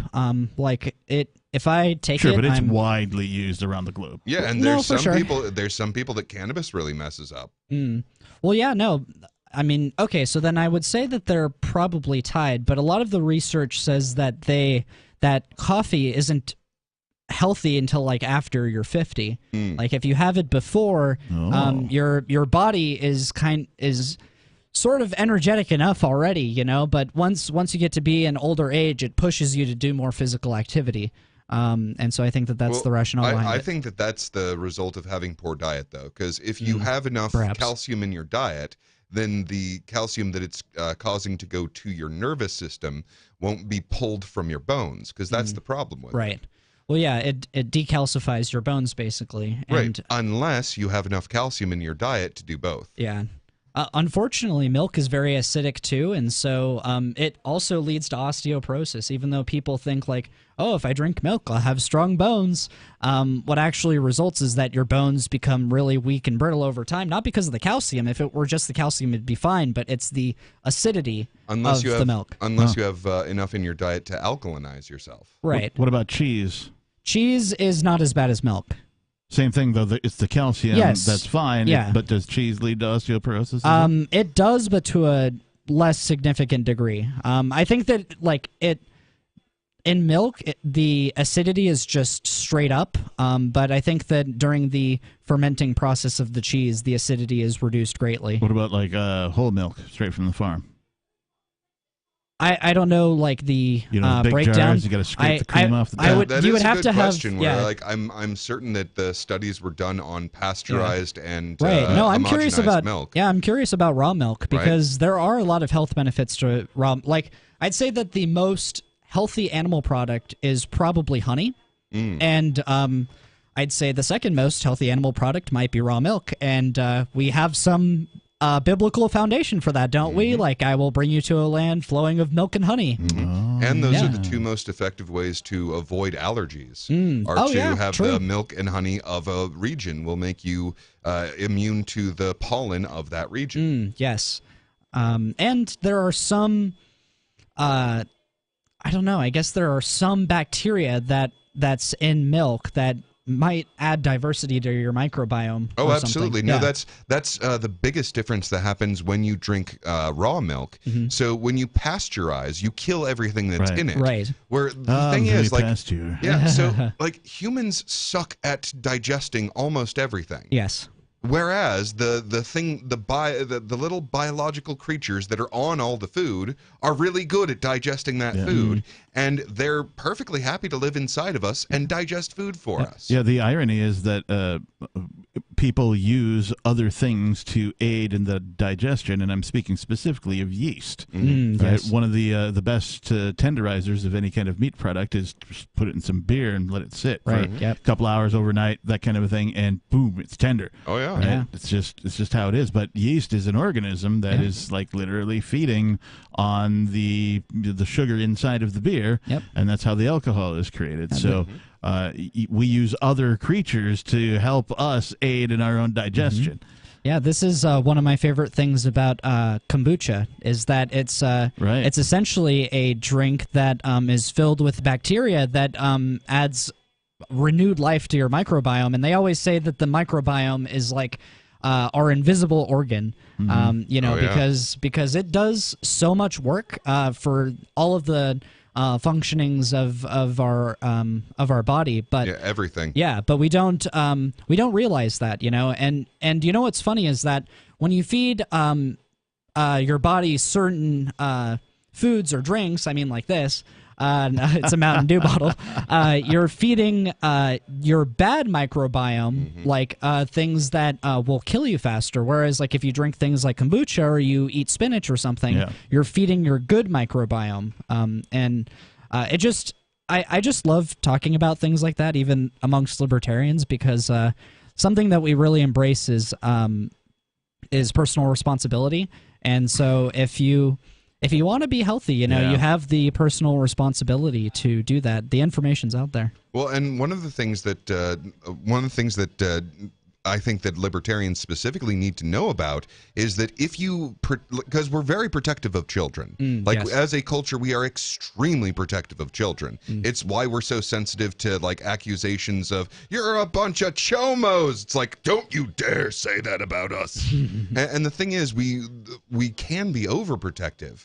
And the fact of the matter is that if our children do not eat dirt, they will be sick. Yes. That is a fact. Right. That's one of my favorite. That's one of my favorite books. Is it's called "Let Them Eat Dirt," and it's a whole book about why kids' microbiomes are the most important things to build in their childhood. Yeah, you have to be exposed to at least your native or at least your geographical life. Yes. Right? Your other plants, other animals, dirt, right? Bacteria, all Yeah. of the Mushrooms. all of that kind of a thing, in order to build up your immunities, at least to the regional things Yes. that may affect you. Travel, I've found, and I don't know if there's any science to back this up, but I find people who travel frequently seem to me to be more healthy. Oh yeah. Like, Oh yeah. I don't know if there's a correlation to that, but it So I seems to can- me people who like never leave their hometown are less healthy. So I can tell you from a few angles about that being the case. So part of it is when you travel, you're exposed to a greater variety of pathogens. Yep. So you get immunities to a lot of things. Part of it is that travel is really difficult. So if you are constantly making your body go a little bit outside of its comfort zone and then recover, then you will be healthier because you're building it up and building it up. Yeah. And that's why people throughout time, people who travel tend to be tough as nails. You know, like the Mongols, for example, were unbelievably tough because they were, you know, big travelers. It looks like folks are trying to have a conversation with us outside of ourselves. Oh, dare they? Cool. Beard Talk Live, who the fuck is this? Beard Talk Live, who the fuck is this? So you say, Captain. You know, the lights light up. You know, it's Schrodinger's caller. You know, are they really there? They're only there once I press the Well, button. you know, the problem is that our FBI agent is just really shy. Yeah. Beard That's Talk okay. Live, who the fuck is I- this? I encourage you to call, okay? It's You know who? No, I don't know who. It's Olivia from Arizona. All right, but you Olivia can't be from on until you Arizona. like pull the hair in front of your face and make a beard. That's right. That's what I'm doing right now. Oh, heck yeah. I've never actually talked to you before. It's good to meet you. Oh, it's good to meet you too. I heard you were Jewish. Is that true? Yes, or I is am. that like a joke? No. He's got I'm, the I'm- kippah and everything. Yeah, I'm celebrating Or as I Rosh, like to call Rosh, it, cap. Yeah, I'm celebrating Rosh Hashanah tomorrow. He's got a Yes, fancy I was hat. gonna wish you a happy Rosh Hashanah. Yeah, Shana Tova. Oh, that's awesome. Yeah. I'm not actually Jewish, but a weird but true story. So for some reason I was really interested. Well, I was interested in all cultures, but Judaism in high school. And there were a few of us in this like all white, tiny rural Texas town that were interested in Judaism. Like one guy, not Jewish, had a shofar in his home. So we would like celebrate the different holidays as best as we could. I remember we sang the Hava Nahila at we were in band, in the marching band. So we sang the Hava Nahila at a marching. That's one of my favorites. Not a marching contest, but yes, it's so fun. At a football game, we were like, and yeah, we celebrated Rosh Hashanah and Sukkot and all that. And then in college, I actually went to temple a few times. It had a really good vibe. So Yeah, very absolutely. cool. I know how you feel because I actually converted to Judaism. I wasn't born Jewish, so I learned a lot over time. And you know, if you asked me when I was 10, like, oh, what's Sukkot, what's what's Shabbat, what's Purim, all of these things, I wouldn't know what they were. But you know, there's just so much to learn about it, and it's been a good journey for sure. But yeah, I just wanted to say it's good to finally meet you. I enjoy what you the input that you give when you call in. Oh, well, thanks so much. I was going to comment on the drug thing. I wanted to let everybody know. Hell yeah. When you research the regulations in your state, because I know in Arizona, at least it used to be from what I read, the tax dollars went to funding the police. But if you got your cannabis card, because it's recreational now, but you can still get a medical card, the medical funds went to supporting like rehab and you know, different medical programs. Yeah. So research the laws in your state. Make sure your money is going where you think it should go if it's going to get stolen anyways. Yeah. Luckily for us, or I guess you would say luckily for some and unluckily for others, we don't have a current legalized structure. It's decriminalized, so all of the sales of cannabis that go on in this state do not have any taxes on them, is how I view it, at least. Which, I mean, when you say it like that, sounds far more libertarian. Yes. Than the places where you can just go down to the corner store and... For sure, you but know. Yeah, I mean, this is like, don't get me wrong, any use of state force I'm against, but I mean, one of the things I was talking about all show is like the the fucking order of operations is important. Yes. Like, sure, we do need to legalize it, but like, guys, we have so much shit to do that's Yeah. more important than that. Yeah. And frankly, a bunch of things we need to do to change the culture before that's even a possible, like, that we won't screw up the entire problem. Yeah. Like, every single one of the small businessmen that exist now are gonna get pushed out unless we do this right. Yeah. Right. And I, mean, don't want to destroy a bunch of small businesses. I want to create more small businesses. Well, the reason why I talk about it and why I bring it up so much, even though it is low on my personal list, is that it's the thing that got me politically activated. And, like, I'm not the only one that's like that. There are a lot of people that are just, like, innocent people that want to smoke a joint or try psilocybin or something, and then they run into the law with it. You know, and like and then that turns them into passionate activists that eventually read Ron Paul, and then once they read Ron Paul, then they're fucking educated on everything else. Well, That's and- what happened to me. That's my exact story. And one thing that I just found out in my recent travel is that so Denver's got this, a great reputation of like, it's all about pot and everything, right? Yeah. Well, guess what? It used to have a shit ton of little shops everywhere, all over the place, all run by different people, all these new pot shops always popping up. And now, there's like 2 companies and they own every single one of them. And why is it in humanity, in particular in the United States, whenever something gets going and it's really good, it ends up just coming down to 2, right? Why can't people get past the binary thing, right? Like, Uber, Well, right? in this The case, it has decentralized- everything to do with all the regulation. Well, Uber, for example, right? Out of nowhere, disruptive, right? There could have been 1,000 different Ubers, right? Yeah. Different companies, right? But there's only 2, That's a good Uber and question. Lyft. Yeah. Why does it always come down to 2, right? And this is like an important, like, Well, people don't want to be overwhelmed with choices. That's another factor too. Like I personally would be like, oh, there's 7 different companies to choose from. That seems like a little much, Yeah, one of the things that I think is keeping a lot of people from investigating cryptocurrency is because it's the problem of like 51 flavors is that you miss out I on have to 50 flavors when you kinda pick one. disagree, though, because, I mean, there's thousands of different brands and flavors of beer. Yeah. Carbonated beverages. Yeah. Well, but there's Coke and Pepsi. Yeah.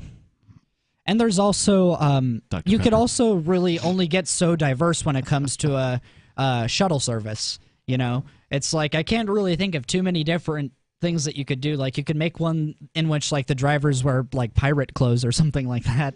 Well, and I'll bet you that at this point, because they have forced their way in, they are also cutting the rungs out from under their ladder and making sure that no one else can follow them and getting the legislators to put barriers to entry.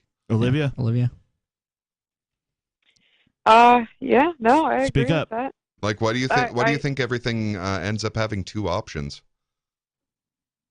Well, these smaller companies get bought up by the bigger ones, is what I see. They just get swallowed up every time. Like medical companies, that's why we don't have very much medical competition. Pfizer and GlaxoSmithKline and all these other companies. As soon as they see a promising new drug, they just buy the company and they sit on the patent.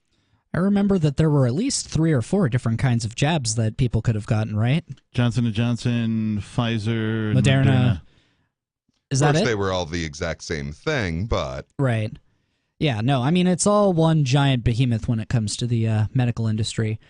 But that being said, I mean, and when it comes to taking a drug that would probably kill me, do I really want a diversity of options?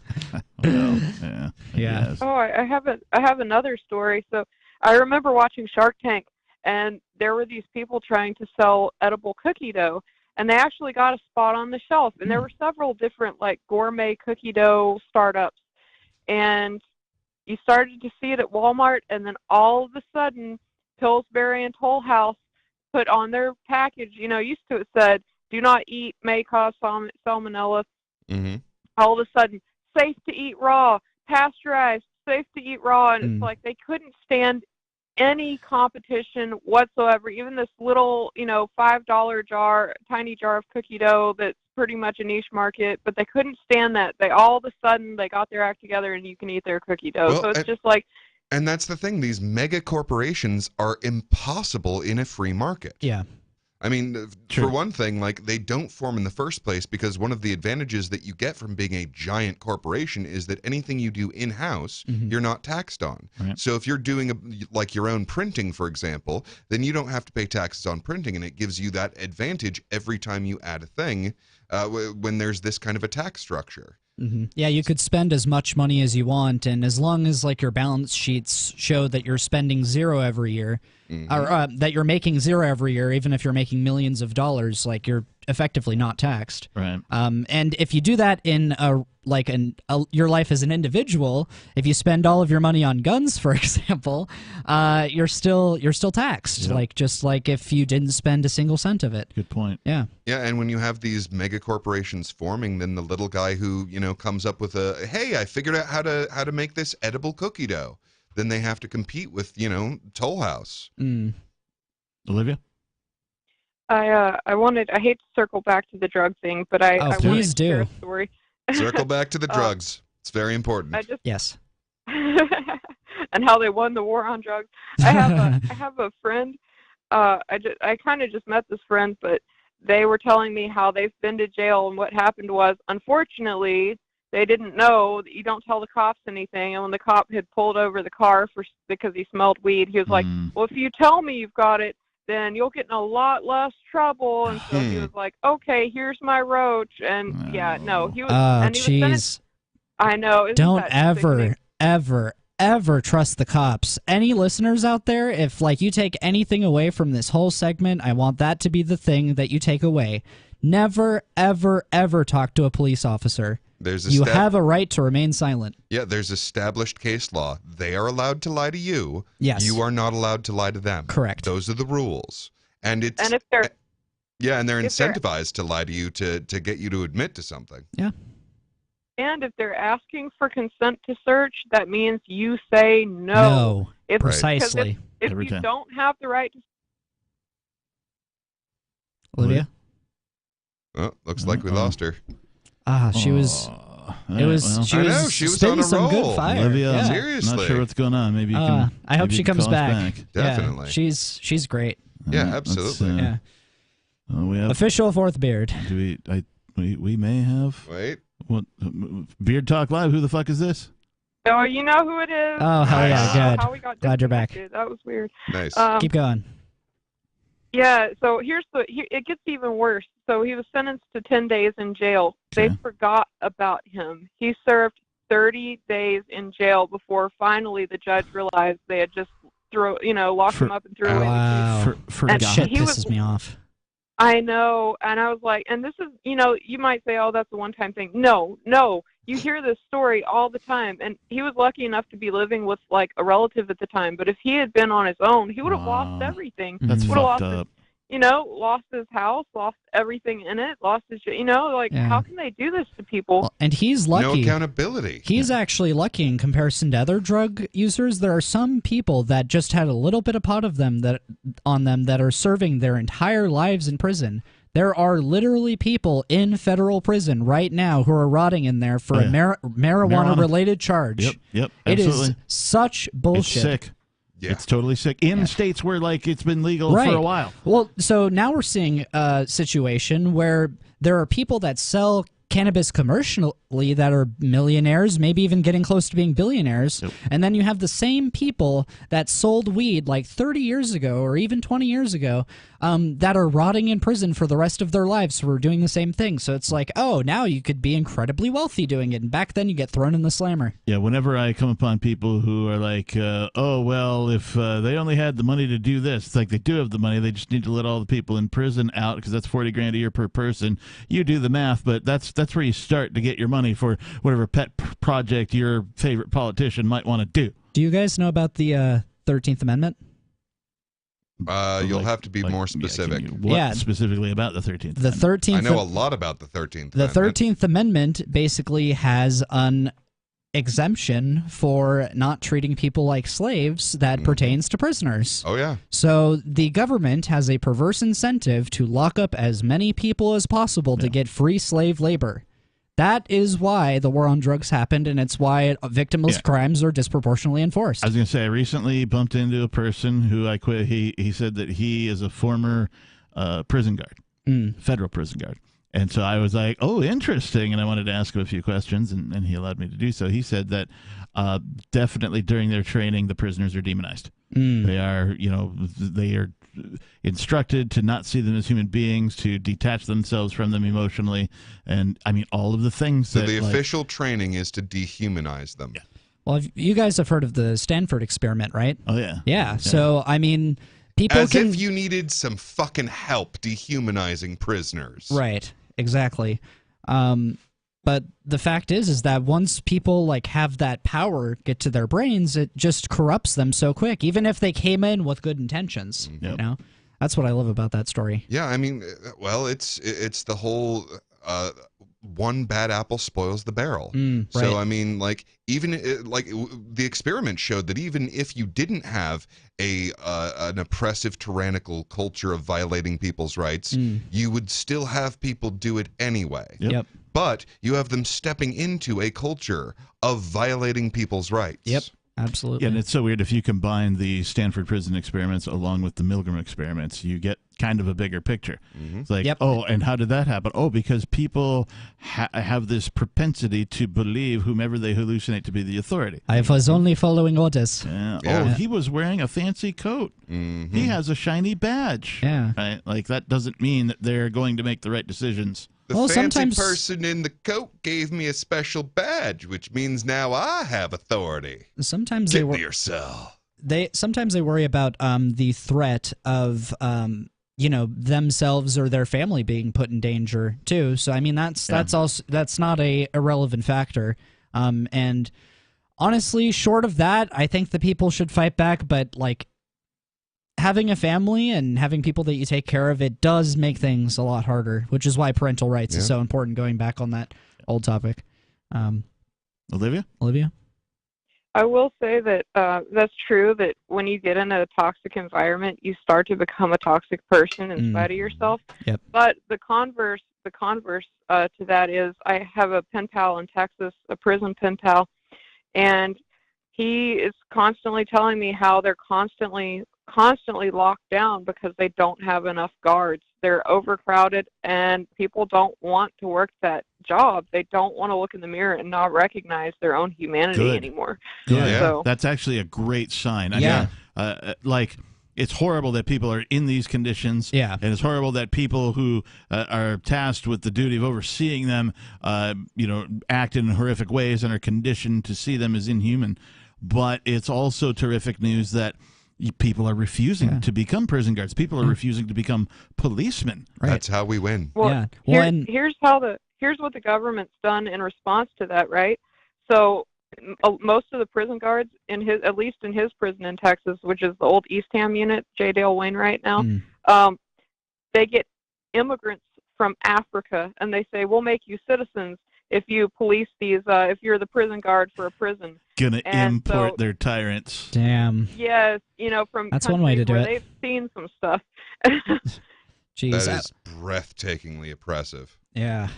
Can you imagine, like, Keene, New Hampshire, like, importing, a foreign person to be the police?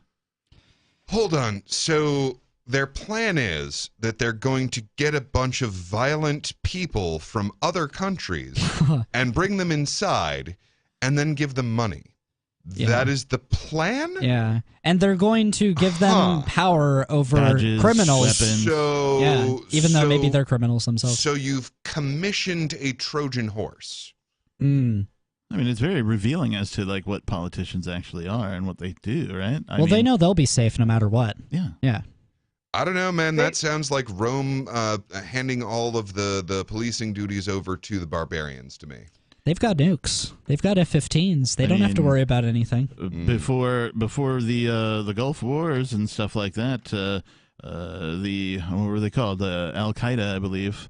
in Afghanistan, they were called the Afghani Freedom Fighters. Yeah, they were called the Mujahideen. Mujahideen, Yep. yes, thank you. But during the Reagan era, they were the Afghani Freedom Fighters. Or maybe it was Clinton era, I don't remember. Yeah. But way back in the day. Well, yeah, because they were the observant religious people that were fighting the godless communists. Right, and so that same group of people then sort of became demonized by the same government that they, like, elevated them up and, you know, talking about, oh, they're fighting for their freedom and we need to supply them arms and this kind of thing. So it's very telling if you pay attention to history, which sadly many people do not, including myself. Like, I'm not a history buff.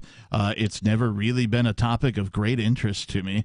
But I can certainly say for a fact that I have learned from the past, from seeing the cycles of the empire, seeing cycles of businesses, seeing cycles of technology. I have certainly learned from that, and I wish more people would, like, openly, actively attempt to do so. Yeah, well, what you just described just now is more history than, unfortunately, most Americans know about any kind of history. Like, there was this one video that I saw recently that I thought was hilarious, where this person's just asking these people on Broadway a question in New York, and he asks, like, in which country do they speak German or something like that? And then people say, like, wait, what's a country again? It's like the stupidest stuff. So as much as, like, he who does not know history is doomed to repeat it, and as much as that usually sucks because America, oh, wow, you created another enemy that you're going to gain power fighting? Shocker. You mean the FBI encouraged that bomber? Unbelievable. As much as that's part of the case, there's also the fact that so cryptocurrency is also repeating the history that we saw with the internet. It is, yes, which is one of the reasons that I got into cryptocurrency, because as soon as actually folks on Free Talk Live were talking about it, and I was like, oh, what is this thing? And I've been in tech for a long time. And I started looking at it. I read the white paper. I started watching. I didn't buy in for quite a long time. I was kind of poor at the time as well. But then eventually I was like, I've seen this before.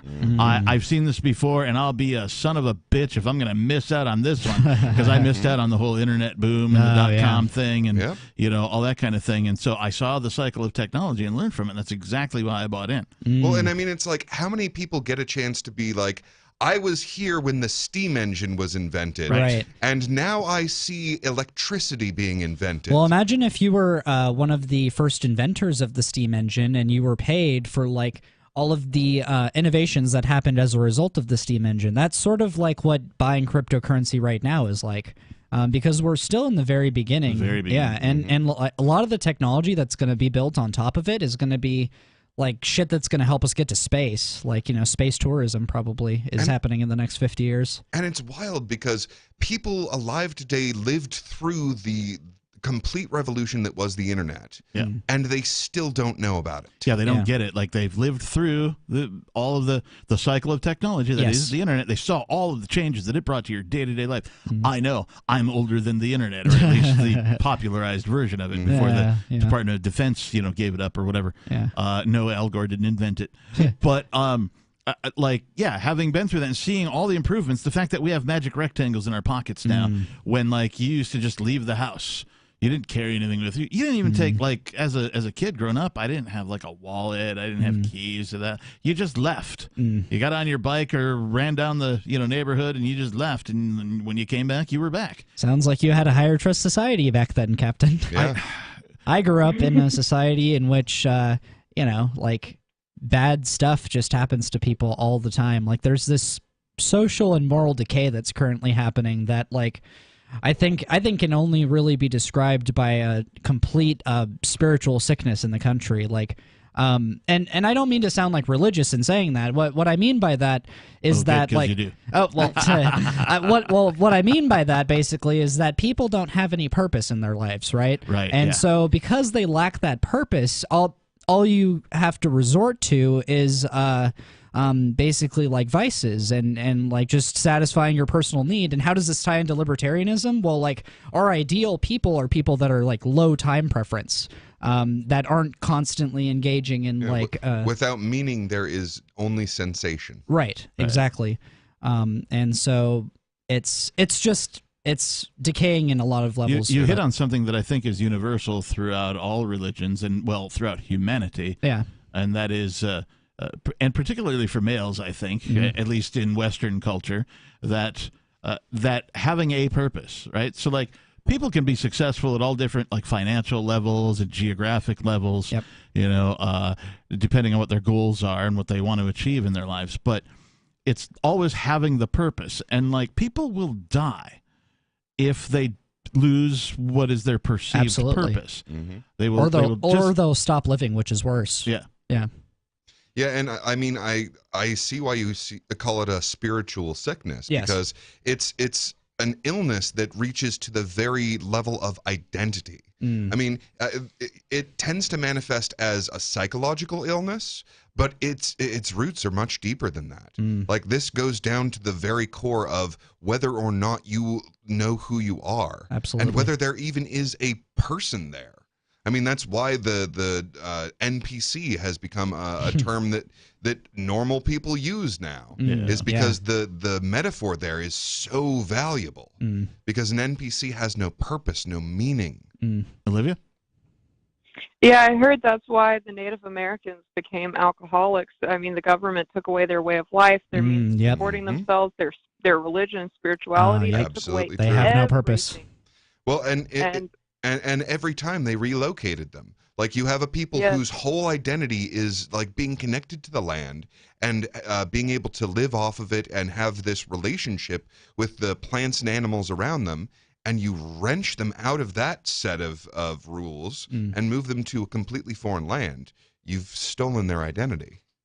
And their purpose. And not only that, but anytime, you can look this up, but anytime the reservation that they moved them to had a resource that people ended up wanting, whether it was gold or oil or timber that they discovered, they would literally move them again. They'd steal the reservation land and make a new one in some wasteland somewhere. So it was pretty pathetic. There's a terrible joke in Maverick. I don't know if you guys have ever seen that one. It's got Mel Gibson in it. But yeah, there's this terrible joke where he's got this Indian friend of his who jokes about, next time I think I'm just going to move to the godforsaken swamp so they leave us alone. Which, of course, they did. Yeah. But it turns out the swamp had oil. Ah, damn. Well, I mean, they moved them all to the worst state. I mean, no offense to the people that live in this state, because I think that you're very nice people, but Oklahoma, like, it is a desolate wasteland, basically. And, like, if you want your surroundings to reflect your, state of mind, definitely move to Oklahoma if you want to be miserable. That's what I love about New England, though, is that the seasons change and they're all beautiful. But yeah, no, it was the worst place to put them for sure. That was intentional. Oklahoma has the highest incarceration rate of any state in the country. In the country, and the highest incarceration rate of the world. That's what I read once. The highest rate or the highest number? It would have to be the highest rate. The highest number would be California, definitely. Yeah, for sure. Or New York. So maybe New York, yeah. But, okay, so I think that because at least at some point, New Mexico had the most number of prisoners in any state. Because they actually import prisoners from other states to New Mexico. That would make sense. And other states pay New Mexico for the privilege of keeping the prisoners there instead of in their own state. They're like the outsourcer. I wonder what Sarah thinks about that. Like the fact that she has a ton of prisoners in her state. New Mexico has the nickname the Land of Entrapment. And it's because maybe this is the statistic that I'm remembering. It's that New Mexico has more people in their prisons and jails that are not from New Mexico than anywhere else. Dang. Not only because they like to arrest people with who don't have New Mexico plates or identification, but also because they import prisoners from other states. Wow. Hey, you've got a bunch of people that you want to be paid to house. We've got a bunch of desert. We built, a bunch of barbed wired castles on. They're trying to build a prison. They did. They did. Yep, they sure did. Yeah, harkening back to the show earlier. Nice. Olivia?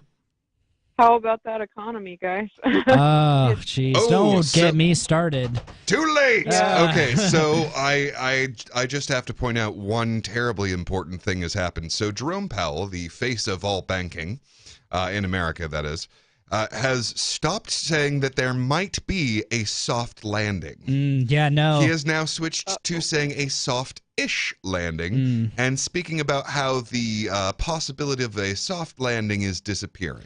He also said that he doesn't care about controlling the unemployment rates anymore, and that he's okay with the economy just going into a down spiral where everyone like loses their jobs. Like, he doesn't say it Stagflation, directly. here we come. Yeah, he doesn't say it that directly or anything, but like as directly as you can say it as the director of the Fed. Yeah, stagflation, here we come. I could tell you from a practical perspective, right about 3 years ago, I purchased property here in New Hampshire.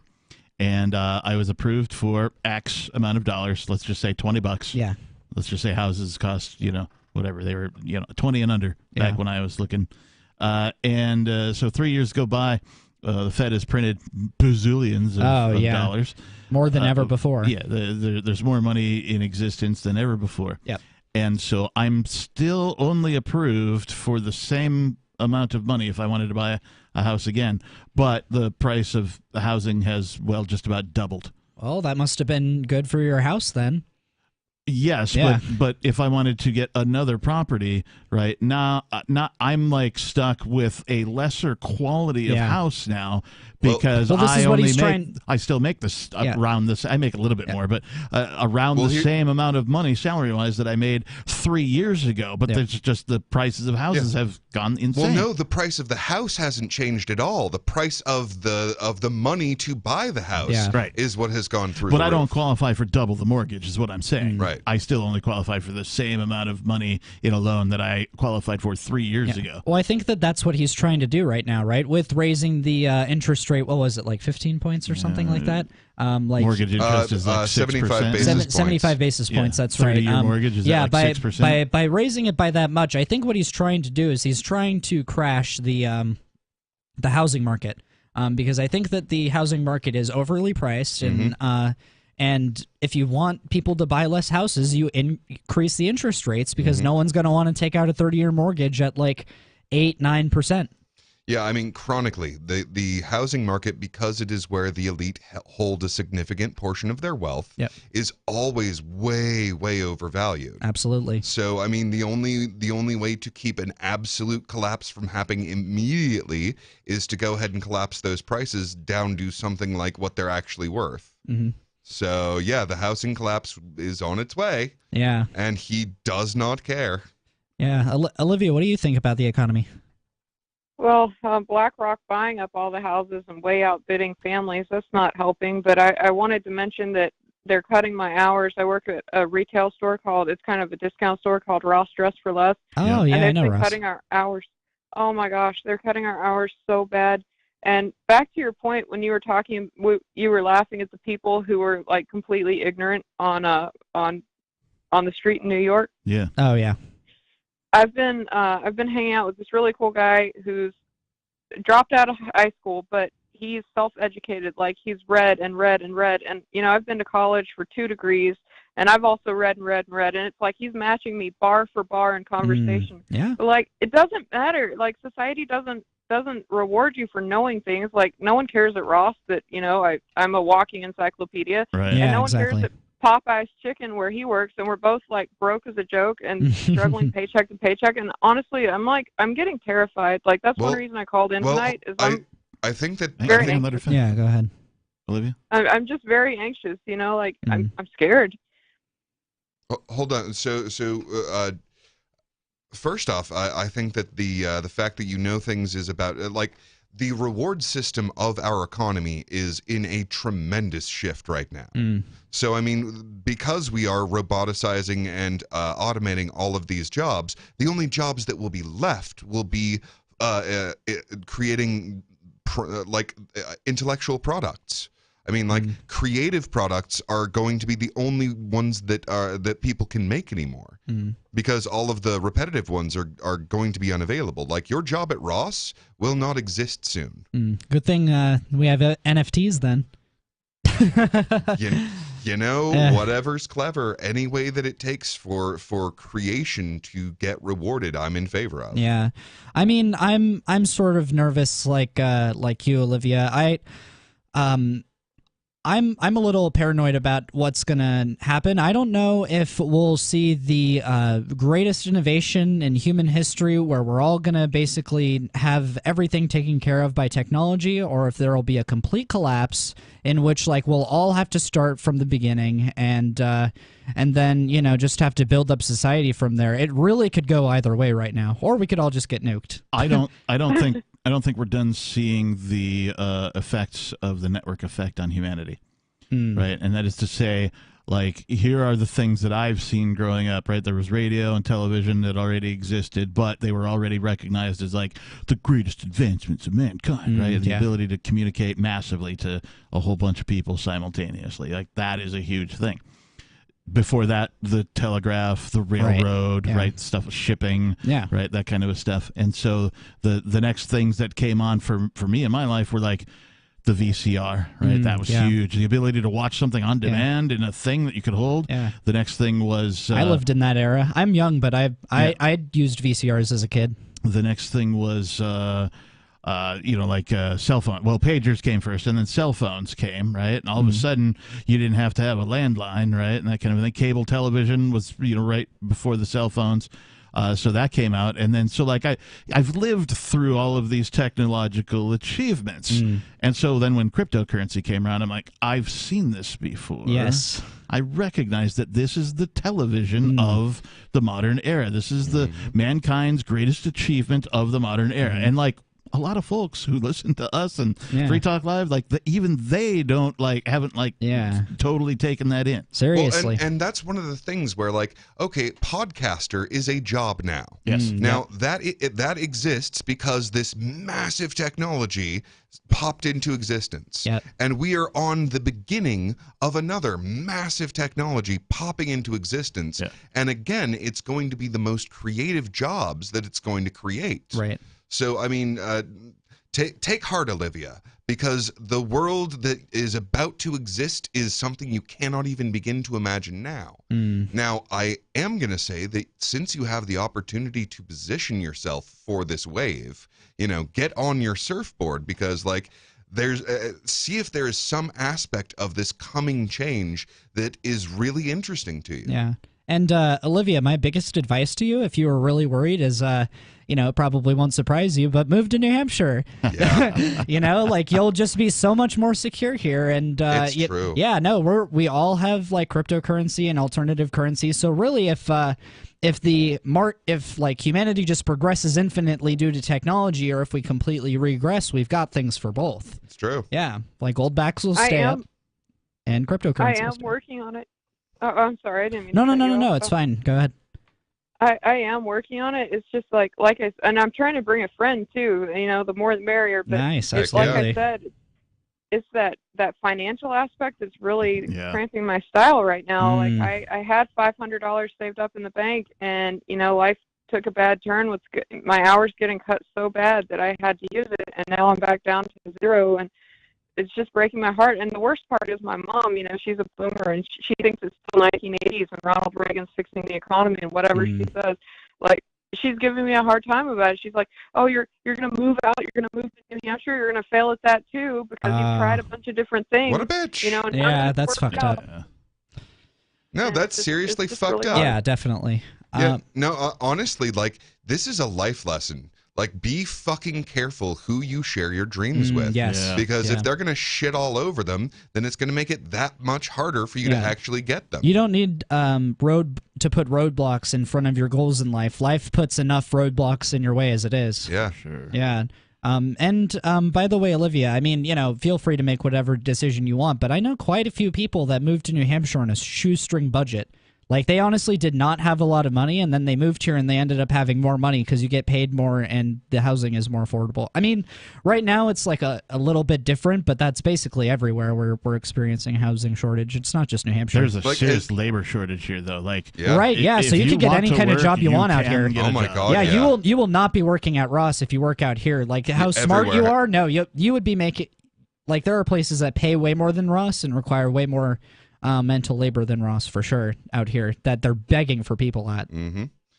That is so exciting and so good to hear. Like, that's so reassuring. Yeah. And just the upfront cost of getting there, it might take me a few extra months. I don't know how to break it to nobody. I might miss the New Hampshire winter, but yeah, I'm bound and determined to better my life, and regardless of, Well, if you have to miss anything, the winter is probably not the worst thing to miss. True. Yeah, That's very true.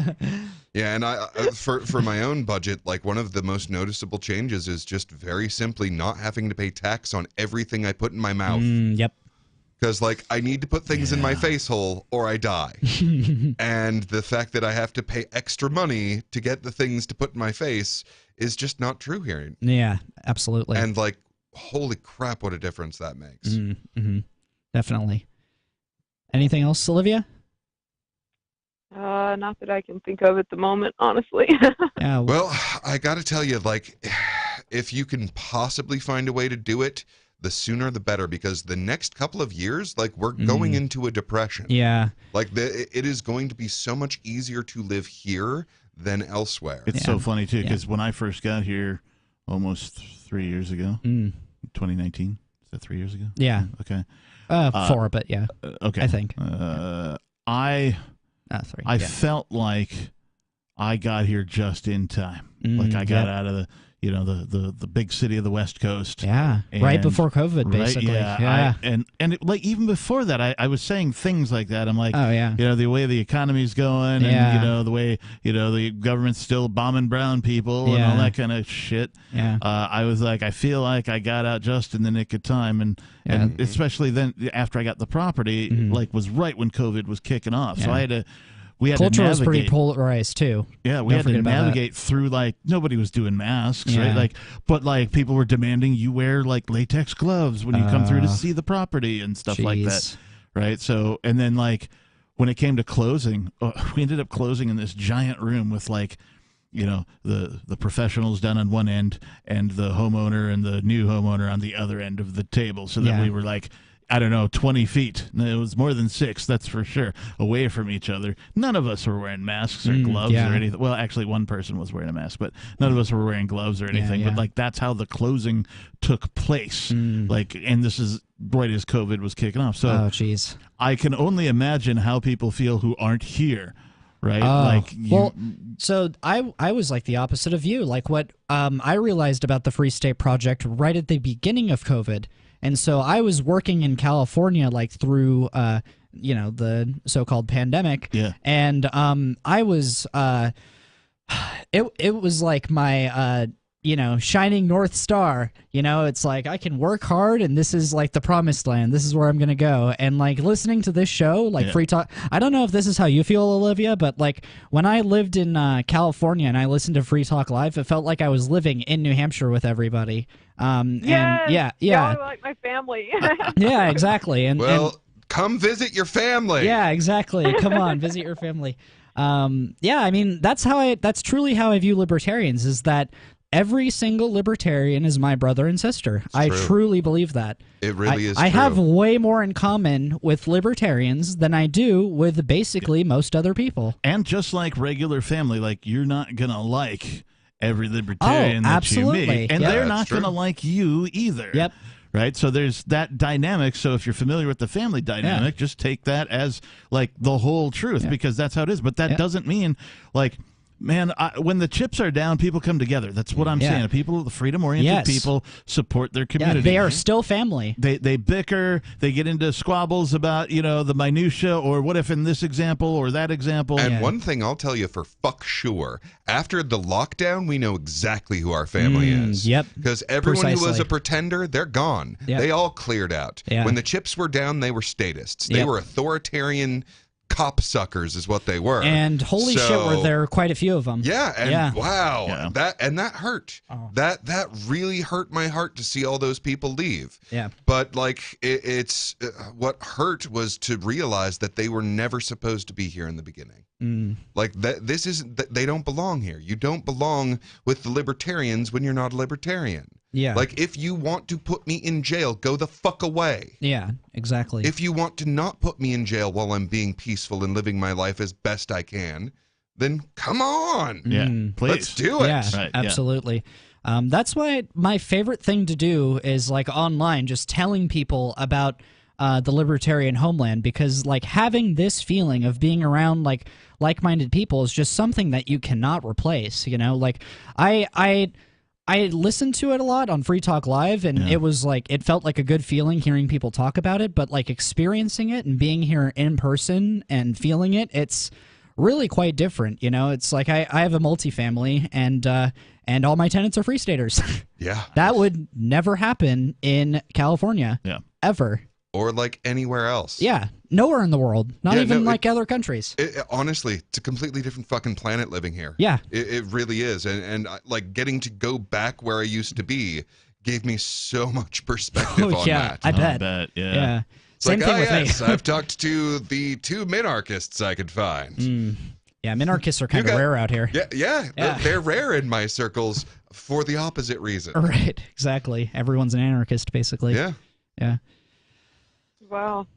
Hey, you guys should try to get on a pod. Well, my friends, that friend I was talking about, Mm-hmm. the smart one who wasn't so smart when it came to the cops the first time, but they do a podcast called Opinions and Beer, and I think you guys should get on that. Invite Nobody and Ian if they want to get on, or Bonnie, or whoever's cool up there. But they do guest hosts of all walks of life. Oh, evidently, they interviewed a libertarian once, but it's been a while. So you guys should definitely, hang out for an hour and tell the people. Yeah, it's a good idea, and we could like promote the Free State Project on there, just in case there's any libertarians that are listening. The second I heard about it, I got I got into gear basically. So I think a lot of people just don't know about it. Yeah, holy crap, is that ever the case? Yeah, seriously. Like every day I run into like a new person online that's like, "Oh, can you put me in touch with somebody that can help me with this, or somebody that can help me with this?" Like, "Oh, I'm a person that works at like nuclear power plants in other states. Do you have a nuclear power plant there?" "Oh, yes, we do actually. Right, It's yeah. on the seacoast and we're building another one." So like it's really quite the white pill when you realize that like as much as we're talking about it, people are actually hearing about it. And it's the rule of exponential growth, right? Yep. Like last year was the first year that we had 1,000 movers, and I wonder what it's going to be this year. Yeah, it's part of the Pareto principle or the Matthew principle. To he who has, more will be given. To he who has not, what little he has will be taken. And the Pareto distribution, like stars, when they are more massive, will accumulate more mass. Yes. In the same way, like once you get going, it's easier to keep going. Yep. And also, life is what you make it. Yeah. Right? So if you're, listening out there, and I'm not talking to you, Livia, I'm talking to anybody who's listening, and you're like, wow, the world really sucks, and I'm in this horrible position, and that kind of thing. Well, the only way out of it is you. Yep. You are the only person that can pull yourself out of whatever situation you're in and change it. Whatever that means to you, whatever you think is the right way to go about doing it, that's up to you. Yep. Right? And we have lots of examples of that here in New Hampshire, people doing it different ways. Some people come out, they're broke as fuck. They got to like crash on somebody's porch and they That's can't what I did. shower. That's what I did in the beginning. I don't recommend that way, but if it's like just you and you don't have a family or pets or something like that, right? Maybe you can make that happen. Yeah. I did it a little bit differently, but also like I had some money to do it at the time. Yeah. The job that I was working gave me my wings, and that was like I got to work remotely before it was cool, before the COVID kicked in, right? I had to earn it, right? I had to bust my ass at this job for a period of time before they would allow it. And then I finally was like, hey, it's raise time. They're like, yeah, it's not going to happen. I'm like, how about if you give me the intangible benefit? And they're like, what's that? I'm like, you already got people working remotely full time. Yeah. I'm like, give me my wings. They're like, sure. Wow. So I immediately set sail. That automatically gives you a raise too, because you move from a state that has an income tax to a state that doesn't. I went from being poor to like being somewhat middle class. Right. Yeah. Just by the arbitrage between this big city of Seattle, where it's super expensive, to come into little old Keene, New Hampshire. Yeah. No, I mean same here, because like if I wanted to buy the 3-unit multifamily that I have now in California, I would need at least $100,000. Yeah. Like at least. Yeah. And I did, not drowning in money here. I did not have $100,000 to Who does, to really? get it here. I mean, right. There's some people that do, but like, do they really have it, or is it put somewhere else? Or Right. Is it an investment? Is it Can they actually liquidate it and use it for something? Right. Exactly. And so, like that, like coming over here and realizing that, like, this was just my experience personally, Olivia. I don't want to like overstate the case, because like I'm just an anecdote, but when I moved over here, I went from like living with family to being out here and living completely by myself, like having my own house, and I ended up making like double what I made out there working the same job. And like, I think it's just because there's like a lot more labor in places like California, or like the more highly densely populated areas than out here, and I think that that's the biggest factor. Again, anecdotal, like there are people that move here and make less money, and it totally goes wrong. There are some people who have moved here shoestring budget or no budget at all, and it's totally gone wrong for them, and they end up in like I don't want to say homeless shelter, but like that kind of a thing. Yeah. Well, we're libertarians. We believe in people making their own choices. To touch on what you were saying, Captain, about like being the change. Yes. Like, okay, there's a thing called locus of control, right? An internal locus of control is my choices change my life. An external locus of control is sort of the I am a victim of circumstance. Right. And to be fair, the truth is between those two. But the important fact is that the thing you can change is the thing you can change. Right. So the part in yourself and what you are doing with your time, with your attention, that is what makes all of the difference of your entire life. And sure, there are things you're going to have to deal with that you can't control. But if you don't shift what you can control, then you'll never know how much it is. And spoiler alert, is way more than you think it is. Oh, yeah. You can control most things in your life if you have the right thoughts. Yeah. That's my belief wholeheartedly. I think that the main thing that distinguishes most people from Elon Musk are the thoughts that you choose to have. I know that's right. Yeah. Absolutely. Yeah. Because like, imagine if you think that like, oh, I'm a loser, I can't do anything. Like, oh, I'm gonna just work at this job forever, and like maybe I'll retire someday.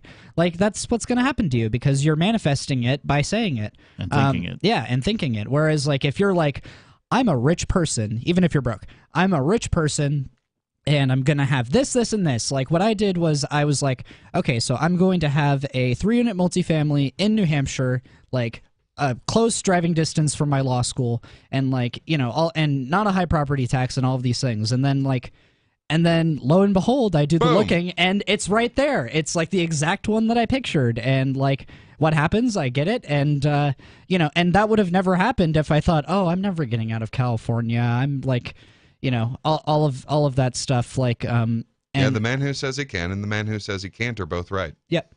Exactly.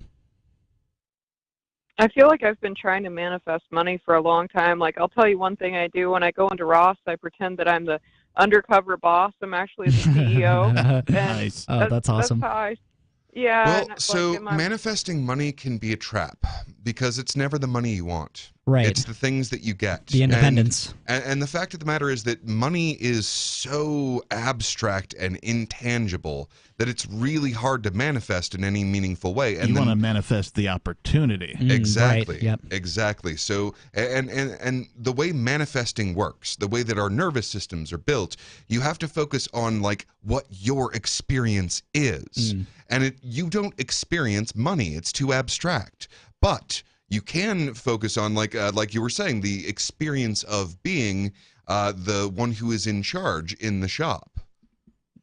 Or the experience of, say, a fancy car or a nice house. Right. So, like, focusing on the experience that you're looking for is going to be more effective than trying to focus on the money. Right. Yeah. No. If I imagined like just a giant pile of like $15,000-$20,000 instead of like the house and every detail about the house, I would not have gotten the $15,000-$20,000.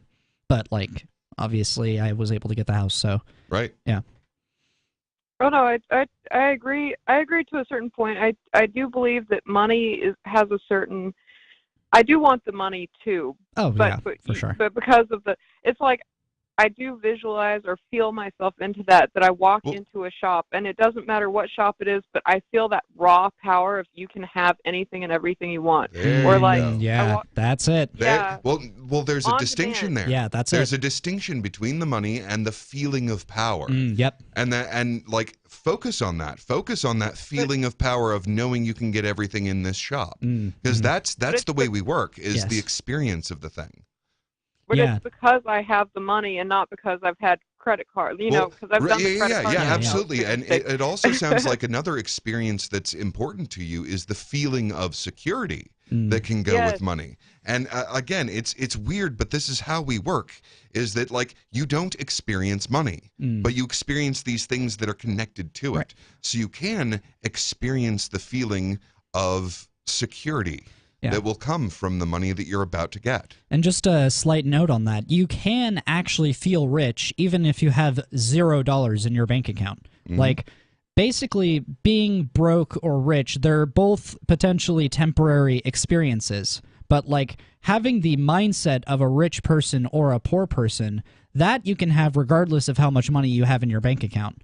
And that's definitely something to keep in mind. I'm going through school right now, and it's hard because you do not feel as rich when you're in school and not having a job. Some practical things for folks who are listening that if you find yourself in a situation, and maybe this applies to you too, Olivia, take it for what it's worth for you, but there have been times when people have just worked their way out of a situation, right? So I know people, and at some point in my life, I had 2 full-time jobs back to back. Yeah. Right, 16 hours of paid work plus about an hour commute, half hour between job one, to job two. Yep. And I did that not for a short period of time, right? But just to get myself out of the fucking situation that I was in, right? I think I only kept job number 2 for 3 or 4 months, right? But that second income was so beneficial. People are doing things now that I've heard of, and I haven't done this myself, but with the whole work from home thing. Yeah. People are figuring out how to get 2 jobs at the same time because you're working from an office in your house or something that resembles an office in your house. And as long as you don't have to take phone calls all day, right? There's some other job that you're doing. It's administrative work, or you're doing proofreading or something, right? There's tasks that you can do without communicating. You can certainly get 2 different jobs without either employer knowing about that. Yeah. Now, your employers aren't going to like it if they find out about each other, but there's nothing really preventing you from doing something like that. Well, especially if you're a efficient worker. Well, hang on. The other thing is, you could get 2 jobs, right? The other thing is, there might be an employer out there, depending on your skill set and your education, and also your ability to talk them into it. But there are employers out there who, if you say, hey, I'm coming to your area and I'm going to move there, even if you don't have a dime of first, last, and deposit or whatever, but you're like, hey, I'm going to come here and my plan is to come here. Yeah. You can put in applications for those jobs and start talking to these employers. Yeah. And perhaps some of them will have some sort of a bonus, and maybe that puts you over that money hurdle. Yep. Right. And I'm speaking to you specifically, I guess now, Olivia, but if you don't have quite enough money to make the move, maybe that'll make the difference. Yeah. They're desperate out here too. When I first moved here, I more or less got a legal job right away, and I got a second job with FedEx, and it was so easy. I got it within 2 weeks of being here and having a 603 area code, Yep. And so it's really possible to do, but just like the people that came from east to west to pursue more opportunity and more freedom, people that are now doing from west to east or from anywhere else to east are going through that same thing. We're very much pioneers in this, right? And that's part of the internal locus of control. Is I can go get another job where like it's like, oh, Cole's or Ross is cutting my hours. Yeah. Okay, well that's the external locus of control. Oh no, they are doing this to me. Whereas the internal locus is, oh, you're going to give me a bunch of free time? Yes. Well, I'm going to take this gift of free time to apply other places. Exactly. Yep. Temporary services still exist. Right, as far as employment is concerned, and so that's a great sort of bridge for folks who are trying to relocate, because Absolutely. you can call them up in advance of your move, even if you're moving on a no budget shoestring budget sort of a thing. You call them up in advance, fill out all the paperwork online, right? All they need is like to make a copy of your IDs and stuff once you get to the place where but you could have a job lined up before you get here. Yeah, there's a I don't want to get into too specific examples out here, but just to give you a rough idea, Olivia, there's this factory that's like a half a mile away from my house. That's just like the starting pay is $20 an hour. Like I don't know I don't know what the pay is out there for people that work at Ross, but $20 an hour out here is definitely a living wage, and they're doing 40 hours a week, sometimes overtime. So if your only thing holding you back is money, like the money-making opportunities out here are, I think, they were a lot easier here than they were in California, that's for sure. Oh, wow. Yeah, I didn't even think about the temp agency thing either. I had called around, like, to restaurants and that's how I got my first job stores out here. It's temp agency. Oh, that's very cool. Yeah. Yeah, I mean, this is very reassuring. It really is. And I'm trying to get a friend to come with me because I just feel better with I just feel better not going alone. But it can be hard because they have their own life going on, and I don't know. But so we'll see. But well, from the bottom of my heart, to quote the movie of a fellow Granite Stater, "You can do it." I have faith in you. Yeah, me too. I have faith in anyone who's, who believes in the mission of freedom. Like, honestly, if you've internalized that and you believe it in, not to sound religious, but if you believe it in your heart and soul, I think that you've got the spirit to survive out here, that live free or die spirit. And to be honest, there is a real community out here. Yeah. And there is literally no calculating what a community is capable of doing. Mm-hmm. So much talent too, like just some of the most intelligent people in ways I didn't even expect. Bumping into all sorts of people who have diverse backgrounds, diverse experiences for the same reason. Like we're nerds, we're freedom nerds, basically, right? Yeah. In one way, shape, or another. Yeah. What I like though is that before I moved here, I felt very much like I was crazy. Now, I might still be crazy, but I felt crazy because I was unable to convince, like, my closest circle of people that, hey, I'm doing this because I feel like it's the right thing to do. And, we'd have arguments about, like, oh, you can't have no government and, blah, blah, blah. Taxation isn't theft. It's the price we pay to live in a civilized, all the regular arguments. And so... Who build the roads? I was just like, I just sort of, I don't know. Roads, checkmate. I didn't acquiesce, but I just sort of was like, okay, this is the position that I'm in. I'm just going to accept that, no one is going to sort of come over to my side on this argument mostly. There were a few people here and there that... would it be at least sort of on the slide be like, okay, look, man, you're right about this shit. Yeah. Like they wouldn't say it in front of a big crowd of people or whatever, if I was playing at a show or something, but like they'd pull me aside and be like, dude, I've been looking at it. Taxation really is fucking extortion. Yeah.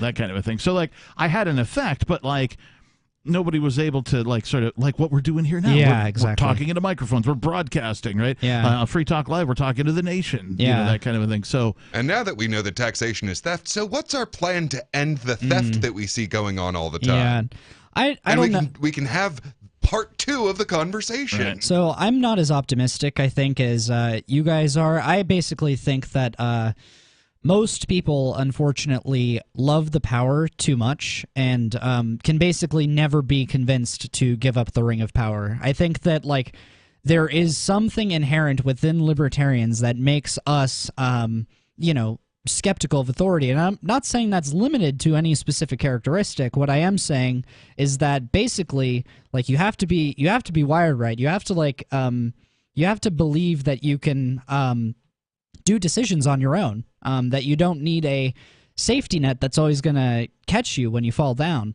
And that can be hard to find in people. I think that while there will never be a point where everyone gives that ring of power up, right?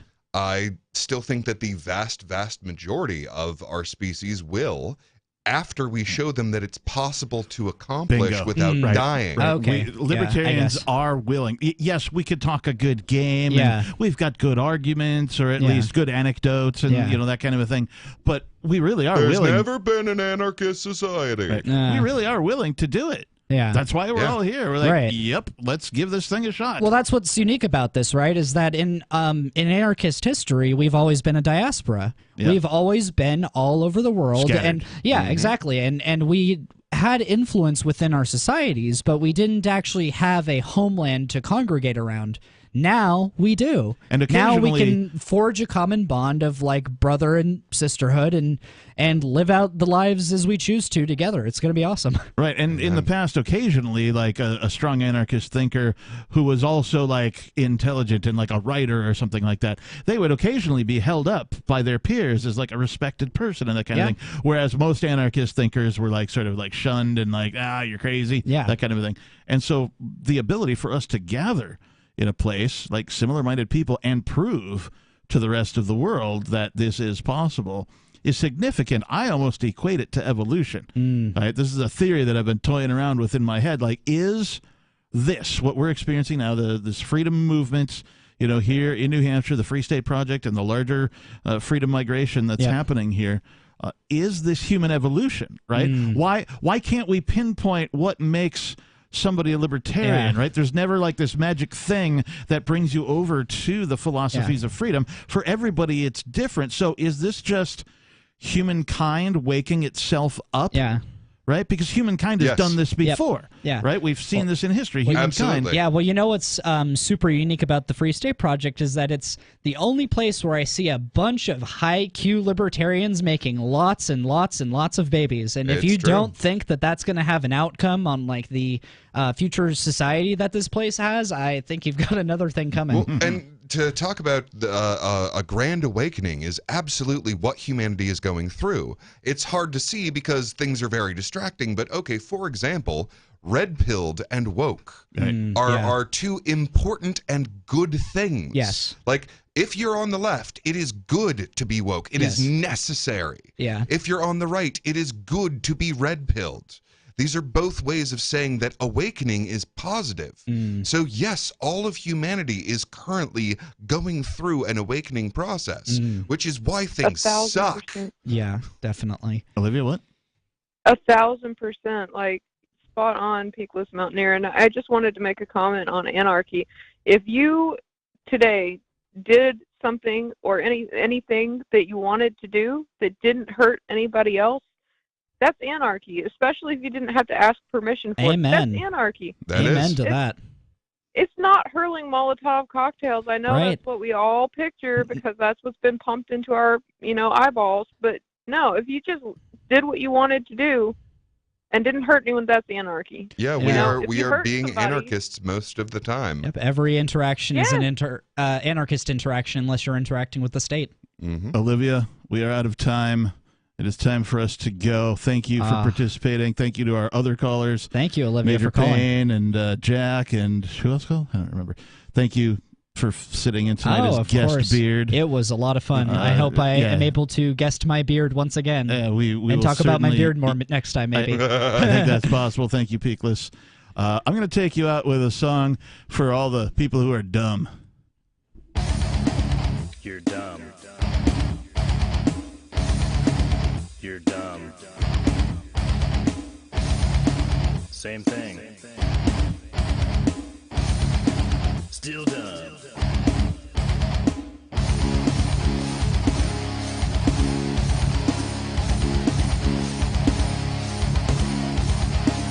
Hey Murph, you're dumb. No, you're dumb.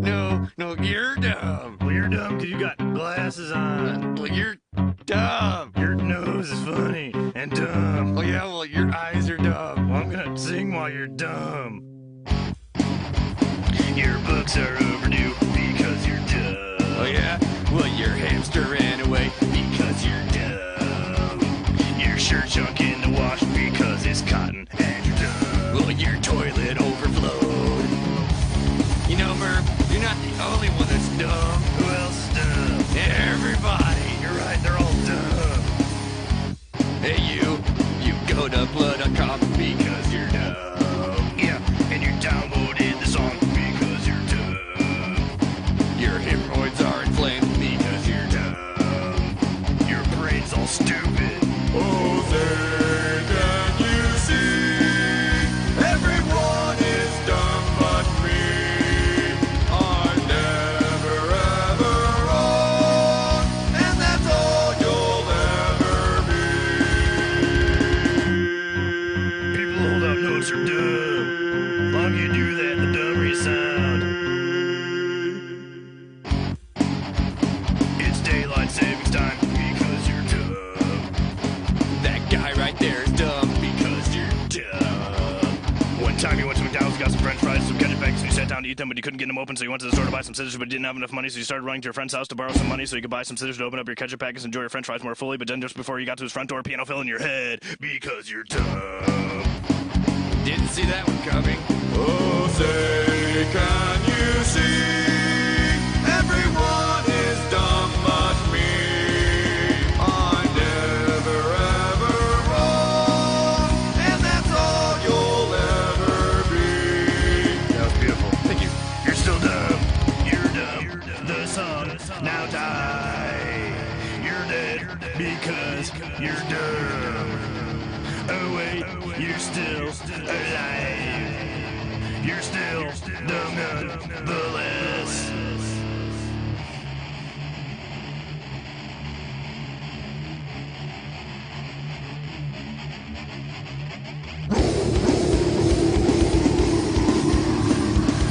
He roared 'cause you're dumb.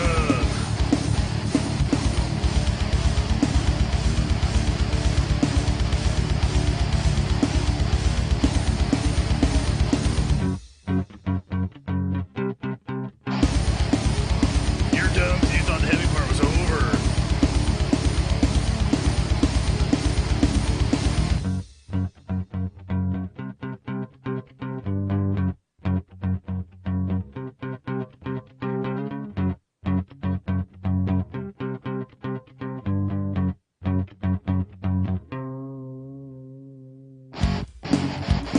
You died while in the pit because you're dumb. Your funeral was boring 'cause you're dumb. You're 6 feet underground because you're dumb. Now you're all dead and stuff. You're dumb 'cause this sounds like a Deftones song. You're dumb 'cause pandas are in danger. You're dumb 'cause everything's composed of matter. You're dumb because smiley face. You're dumb because this recording studio is just my closet in my apartment. And you're dumb because I'm out of dumb things to say. Dummy. Dumb.